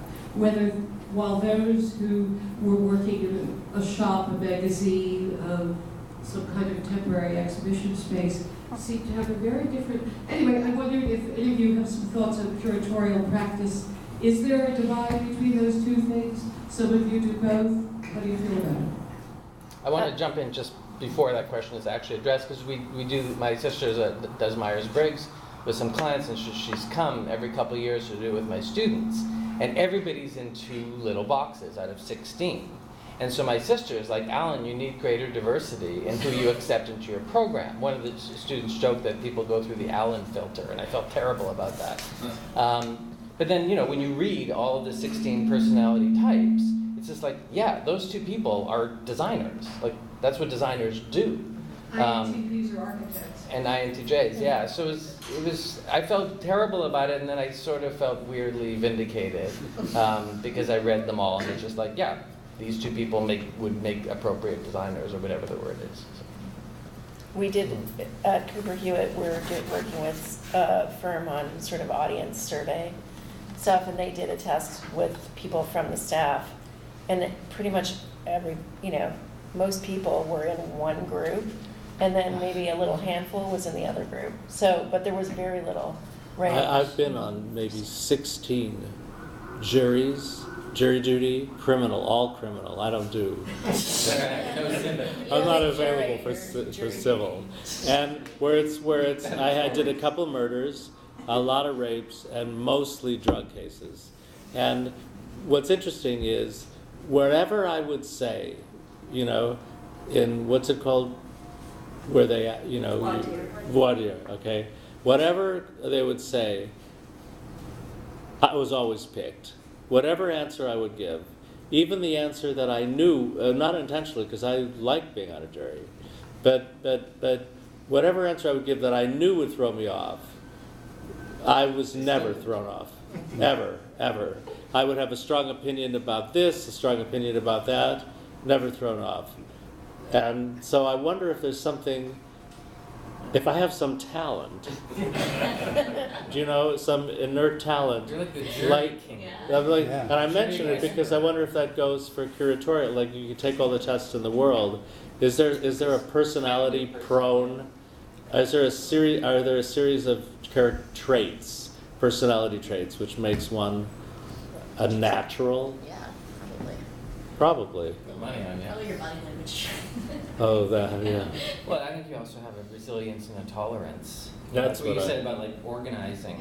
It's like, it's probably appropriate and even flattering that you're acknowledged as the organizer, because that's so much of the work. It's so much of the hard part. It should actually be honored as such, I think. So you could put up with a lot, I think, as a curator. Be able to put up with a lot. Yeah. Withstand. So back to the question. I actually have not really worked as a curator in a museum where there's been a collection of architecture and design, so I can't really say personally. I curated an exhibition at MoCA that was drawn from the permanent collection, but it was photography and drawings and paintings that related to a theme I was interested in exploring that related to architecture. But I think generally today there isn't really a lot of difference. And I think it would also depend on the museum and the nature of the collection. So if it was a collection that was very historical, then there may be a difference between curating temporary exhibitions and curating from the collection. But I think most curators that I know tend to be able to do both. How does acquisition come about at the Cooper Hewitt? I mean, it's a federal thing. Do you get most things by bequest? No, I mean, it could be, decisions made? there's an acquisitions committee, things are presented to that committee, it's voted on. The curators present things, they often identify gaps in the collection that they'd like to amplify or expand certain areas. And, it's a range of things. It could be a gift that's offered to the museum by an individual collector. It could be something that we think is interesting and should be in the collection by a contemporary designer that we would maybe ask the designer if they would give us something for the collection. Or we would ask, our donors for funds to help support acquisitions. So it's a whole range of ways that pieces come into the collection. How does the flow go? Is it usually a curator of a particular surroundings area or something makes a proposal to this committee? It's discussed within the curatorial department overall. So it's really a sort of group discussion where there would probably be a consensus. And there, ideally there's a plan or some kind of framework that identifies, we're lacking in this area or that area, or we really want to focus on more contemporary work. So then people are thinking about acquisitions with an eye to that. And it's discussed within that department and with the museum director, and then it is presented to the committee. I used to be on the board of the Cooper Hewitt, and one of the things that I don't think people understand is acquisition isn't always proactive on the part of the museum. A big part of the time of that committee is spent evaluating something that somebody was willing to pay for and give to you, and somebody that you need, and you have to, and do we have to take this? That's like a big thing. That's a really big thing for most museums, I think. And a lot of them, that's like famously, at the end of the 19th century, when the Met, all those museums rose, 1880s, 1890s, they took in, if you go into the storage facility of the Met, you see acres of wrought iron hand railings. Because if you wanted to get that piece of Meissen, you have to take my 700 collection of hand railings. So that's gone away for the most part. But the attachments, like most of it is, how do you get out of it? Or if somebody offers a whole collection, Yeah. and maybe not everything in the collection is of interest to the museum, then there's a certain negotiation that has to happen, and whether that collector is willing to, have their collection kind of picked over, that can also happen. Could be on the wall text, negotiated by. Right, that would be That's good. right. That's a good one. Like broker Yeah, by, yeah. with brokerage assistance from. Any more questions? Okay, let's take this last question.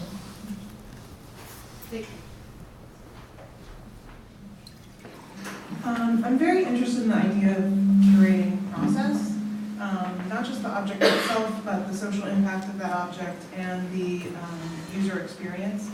But in a client-based world, it's a very daunting challenge. I see that maybe things are changing, but I'm wondering if you have any insight or wisdom or inspirational message to kind of bridge that gap, to get more into the space of designing process and not just being seen as someone to execute an object to be sold. I mean, I think we're in an age of sort of the tyranny of the user. Like user-centeredness is like a kind of enlightenment right now. It's not new, but it's new still to a lot of people. I actually think we have bigger problems than users right now. So designers need to be ahead of the agenda. I think designers need to tell, not ask. Your name was on that window. If they didn't like it, like, don't come into the store. It's like that was your house. And people loved it, and anyone who didn't love it, like, the fact that they complained to you, why isn't this in here? I mean, just sort of, it's kind of madness. I want designers to have a very strong point of view, obviously. I like it to be, Canadian socialist, clearly. Yeah, I mean, again, the business of business is to stay in business. The business of consumerism is to make consumer goods and to sell more of them faster and throw them away quicker so that they'll be replaced. It's not rocket science. So the people who are actually good at those things, at feeding that beast, need to get out of it because they're doing a lot of harm. Or I think that they need to be reoriented to doing things that are net positive. And there's a lot to learn about trying to do something that is, in some sense, destined to create destruction and turn it into something that's going to create, creation. And school's a good place to learn how to do that. Online is a great place to learn how to do that. Again, there's so much. John Thackeray's new book is an incredible source of optimism called How to Thrive in the Next Economy. It's an entirely designed book. It's certainly for designers, but it's kind of for everybody. And it's just example after example about people using the tools and processes of design, and in some sense, curation, to do really great things in the world. And after you read that book, you're like, oh, I could be involved in this. And I don't actually need to understand form and, hierarchy and some of these other things that have really been canonical in design education, right? I can be great at relationships, or I can be great at connecting dots, or I can be great at showing other people things. That's my design superpower. I think that there's so many places for people to be in the design world that aren't necessarily designers. It's something we try and teach desperately in the program, but I think it's something that's happening all over the place. But again, the voices of, of the doomers, also John Thackeray's term, and of Armageddon, and of people just absolutely have given up on the environment, on each other, on any kind of, world peace, it's so dispiriting. I don't know what the counterforce is. I want the counterforce to be design, actually. So. Yay. All right, let's join us for some drinks over in the kitchen. And thank you all for coming in. Let's thank our panelists one more time. They're great.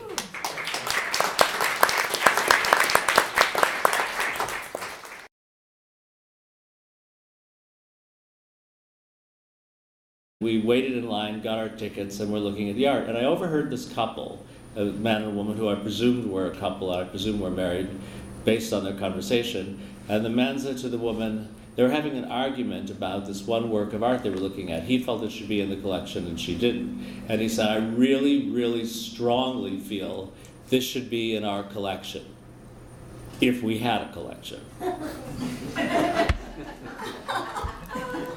Will people begin to hire curators to curate imaginary collections? Will people hire curators to curate virtual exhibitions? Because you don't have to have a collection. You don't have to have the thing, if you think about it. What you have to have is just the entity could be a list. It could be a something completely virtual, and that could be open up a curating door. Arguably, this is a new idea, new thought. The best curated collection I've seen is the Barnes. What I thought was amazing about the Barnes collection is, as you know, they have this painting called The Postman by Van Gogh, one of the great paintings ever, I think. And the guy did something really weird. He put it, the postman is the jewel in the crown. I mean, that's it. So if you got the postman, you put it over the proverbial mantle. That's how you don't mess around with it. He put it all the way to the left, so to speak, in the corner, next to, God forbid, I could barely say it, a Renoir. So when I saw this, I thought, oh, Mr. Barnes was raised by wolves. Because I thought, it's how brilliant. How do you, I would so book learn that I would be incapable of doing that. How do you start from the beginning and make your own decisions? And my question was, if I can find it, do we educate prematurely? In other words, do we brainwash as curators? We are told what is good before given the opportunity to determine it on our own. Do we present objectivity where we should allow for subjectivity? I wrote this thing, which I might just skip, but I write this column for this magazine, and this is coming up in a couple months. But I just wanted to, it occurred to me that what I wrote was, I assign instant blockbuster status to any museum exhibition whose title begins with either Treasures From or The Golden Age Of, even before the exhibition opens, disregarding the possibility of a more considered personal evaluation. And I'll just read one thing. I wrote, and any exhibition having a title which begin Masterpieces From, I reflexively presume will be nothing less than super awesome. In this month's column, well, this is for this magazine, I summon my grit and ask, on what basis do we distinguish a particular work of art or architecture or design as a masterpiece? One obvious answer is that we are often simply told in the title of the show that these are masterpieces. This draws crowds because many people would rather anyway skip the process of having to make that decision themselves, preferring to attend an exhibition showing work which the host museum has predetermined meets today's professional standards of masterpiece. With internet access to nearly every major museum collection in the world, we need a shortcut in order to get through it all, and what we are eliminating or it seems that people are choosing to eliminate, is our own individual response to the work. We don't want to pick the finalists. We want to see the winners. Curatorial skills today are applied to a much broader field of endeavors than just museums. I'm curating.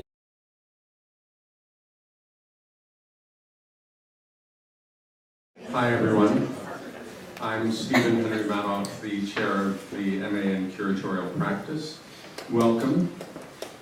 This is exciting for us because it's important for young curators to understand the full field of all the kinds of things in the world to curate. I was saying to Murray earlier, except curating your socks, curating your wine collection, the way that the word is being used currently today, but tonight this is a great opportunity to work with Molly. Our director of research, Ivana Stokic, had worked with Molly to do this tonight, and so I want to welcome Molly, who is the chair of Design, Research, Writing, and Criticism, and the panelists, and thank you.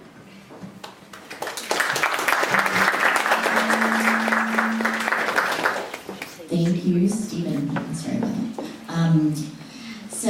As Stephen said, tonight's panel came about in large part thanks to Ivana Stokic, Director of Research here in the Curatorial Practice Program.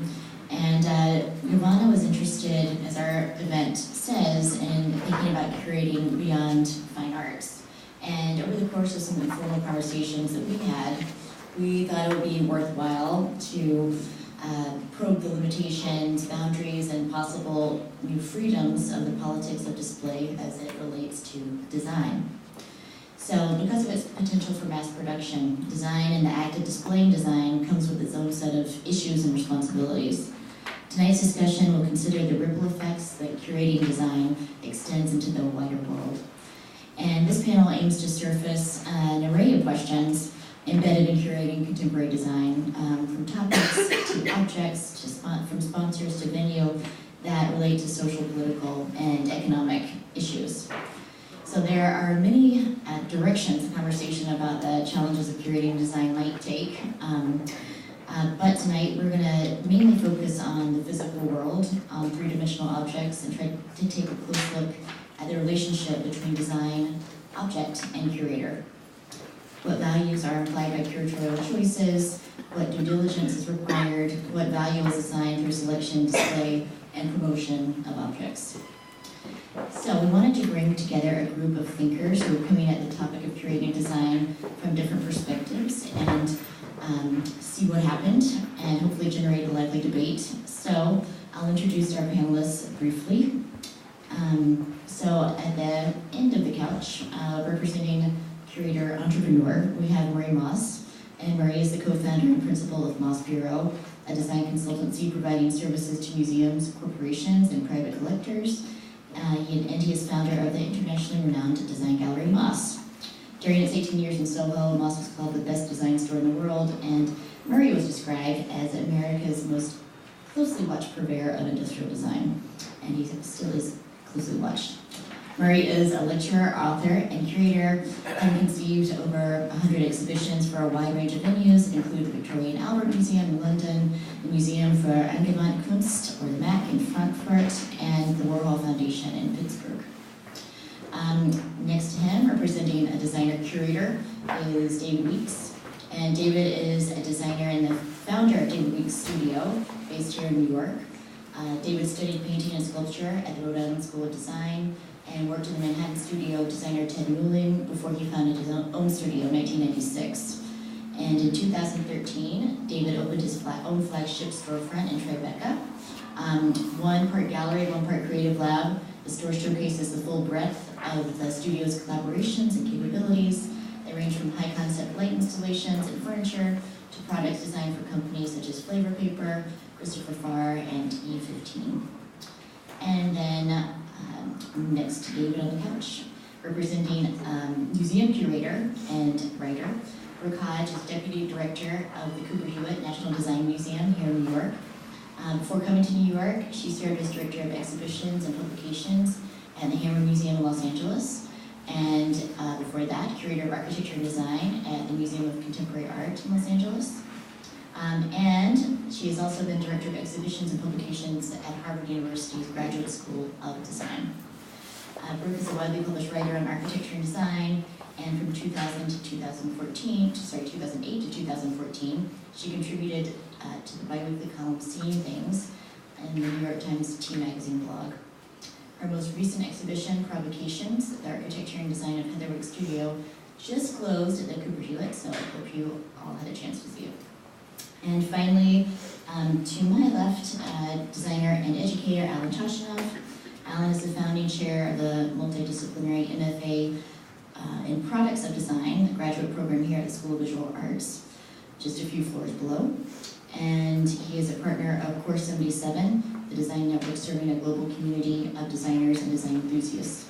Alan's own work in product design included collaborations with Herman Miller, Johnson & Johnson, Federal Express, Kodak, AC Nielsen, Oral-B, Crunch Fitness, among others. And since 1995, he's been teaching at the graduate and undergraduate level, as well as lecturing widely, serving as a juror for design competitions and participating in a myriad of symposia, including the Aspen Design Conference and the Rockefeller Center at Bellagio, Italy.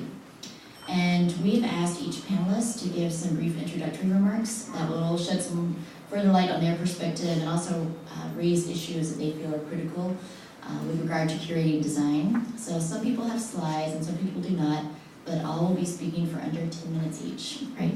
They've promised. And then we'll have a group conversation followed by questions from the audience and finally drinks.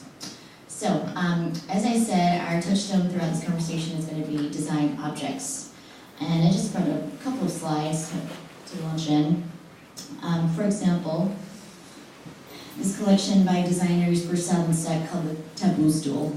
So formerly a beautiful object, but if you were to encounter it in a museum setting, does your understanding of it change if you were to know that it is made out of 75% recycled plastic, that is manufactured by a small factory in Senegal, that factory is female-owned, that the designer Bibi Seck himself is from Senegal, and the shape is inspired by West African mealtime traditions? What if you could sit on it rather than just view it as one did when it was part of the 2010 Global Africa Project exhibition at the Museum of Arts and Design?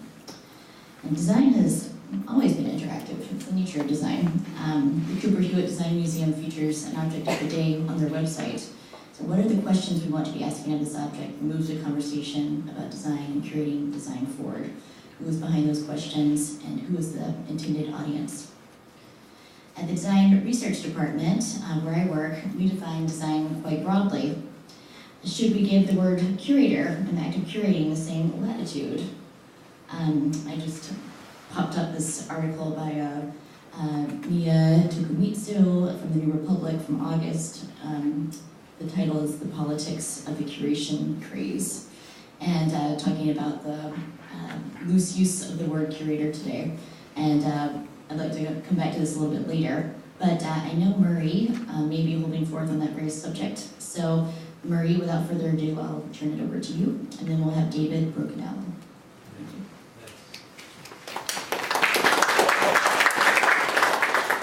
Hi, I'm going to try to do this. Molly, can you hear me okay? Thank you. Molly had suggested to us, I guess, that we sort of think about a topic to speak about within an 8 to 10 minute window. And I wrote down some bullet points, some things that were possible candidates, but then I never got around to actually doing it. So what I thought I would talk about were the bullet points, which are just some possible issues.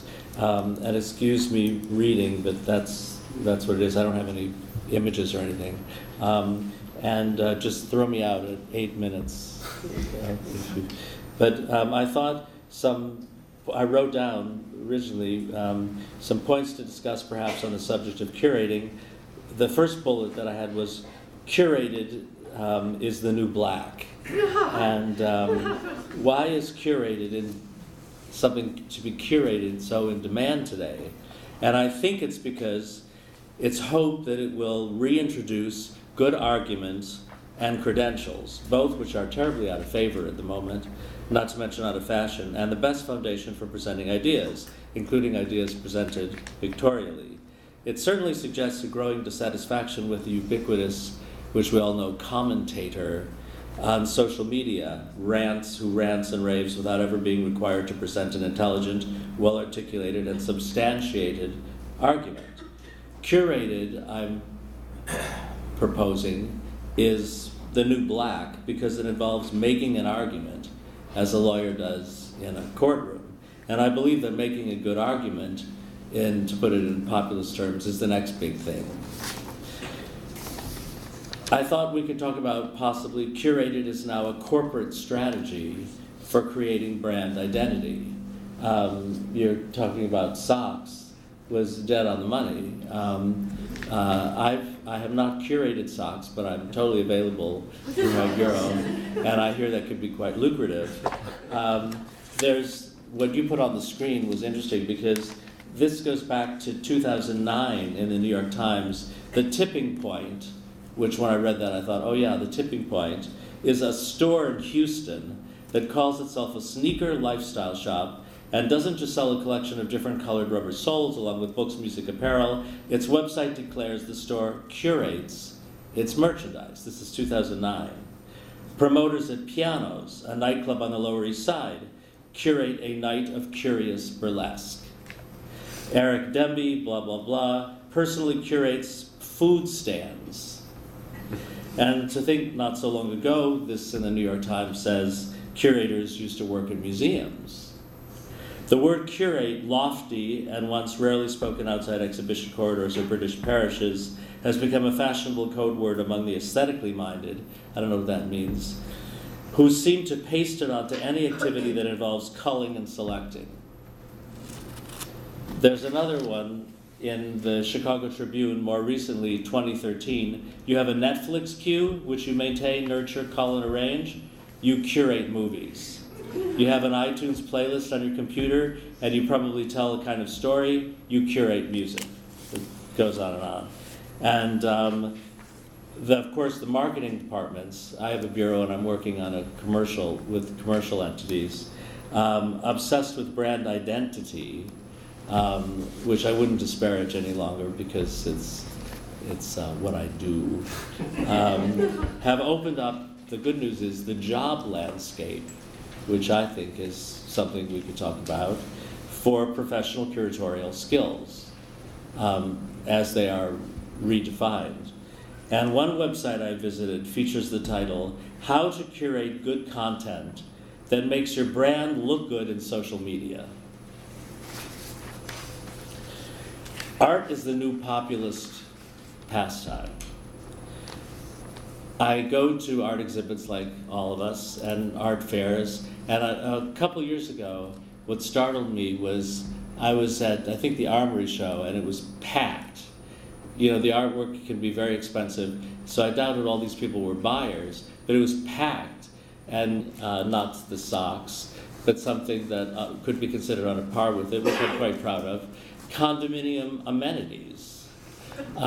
We have been hired by developers of big-time buildings, glass towers, to curate, i.e. put together a package of 3 amenities which will give a brand identity to this building and get people to buy these $40 million apartments. This they're referring to as curating.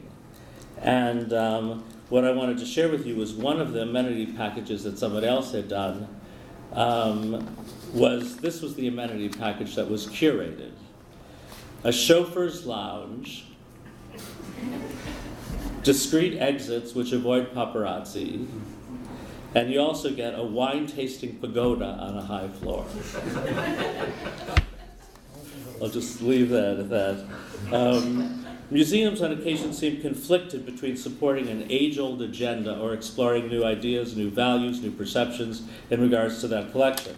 And I'll just tell you, then I'll be done. I had a brief experience with the V&A a few years ago, which was very privileged, of course, to be able to, I was asked by the London Design Festival to curate an exhibition of this Belgian company's work, which was producing 3D printed, very extraordinary objects. It was still early in the game.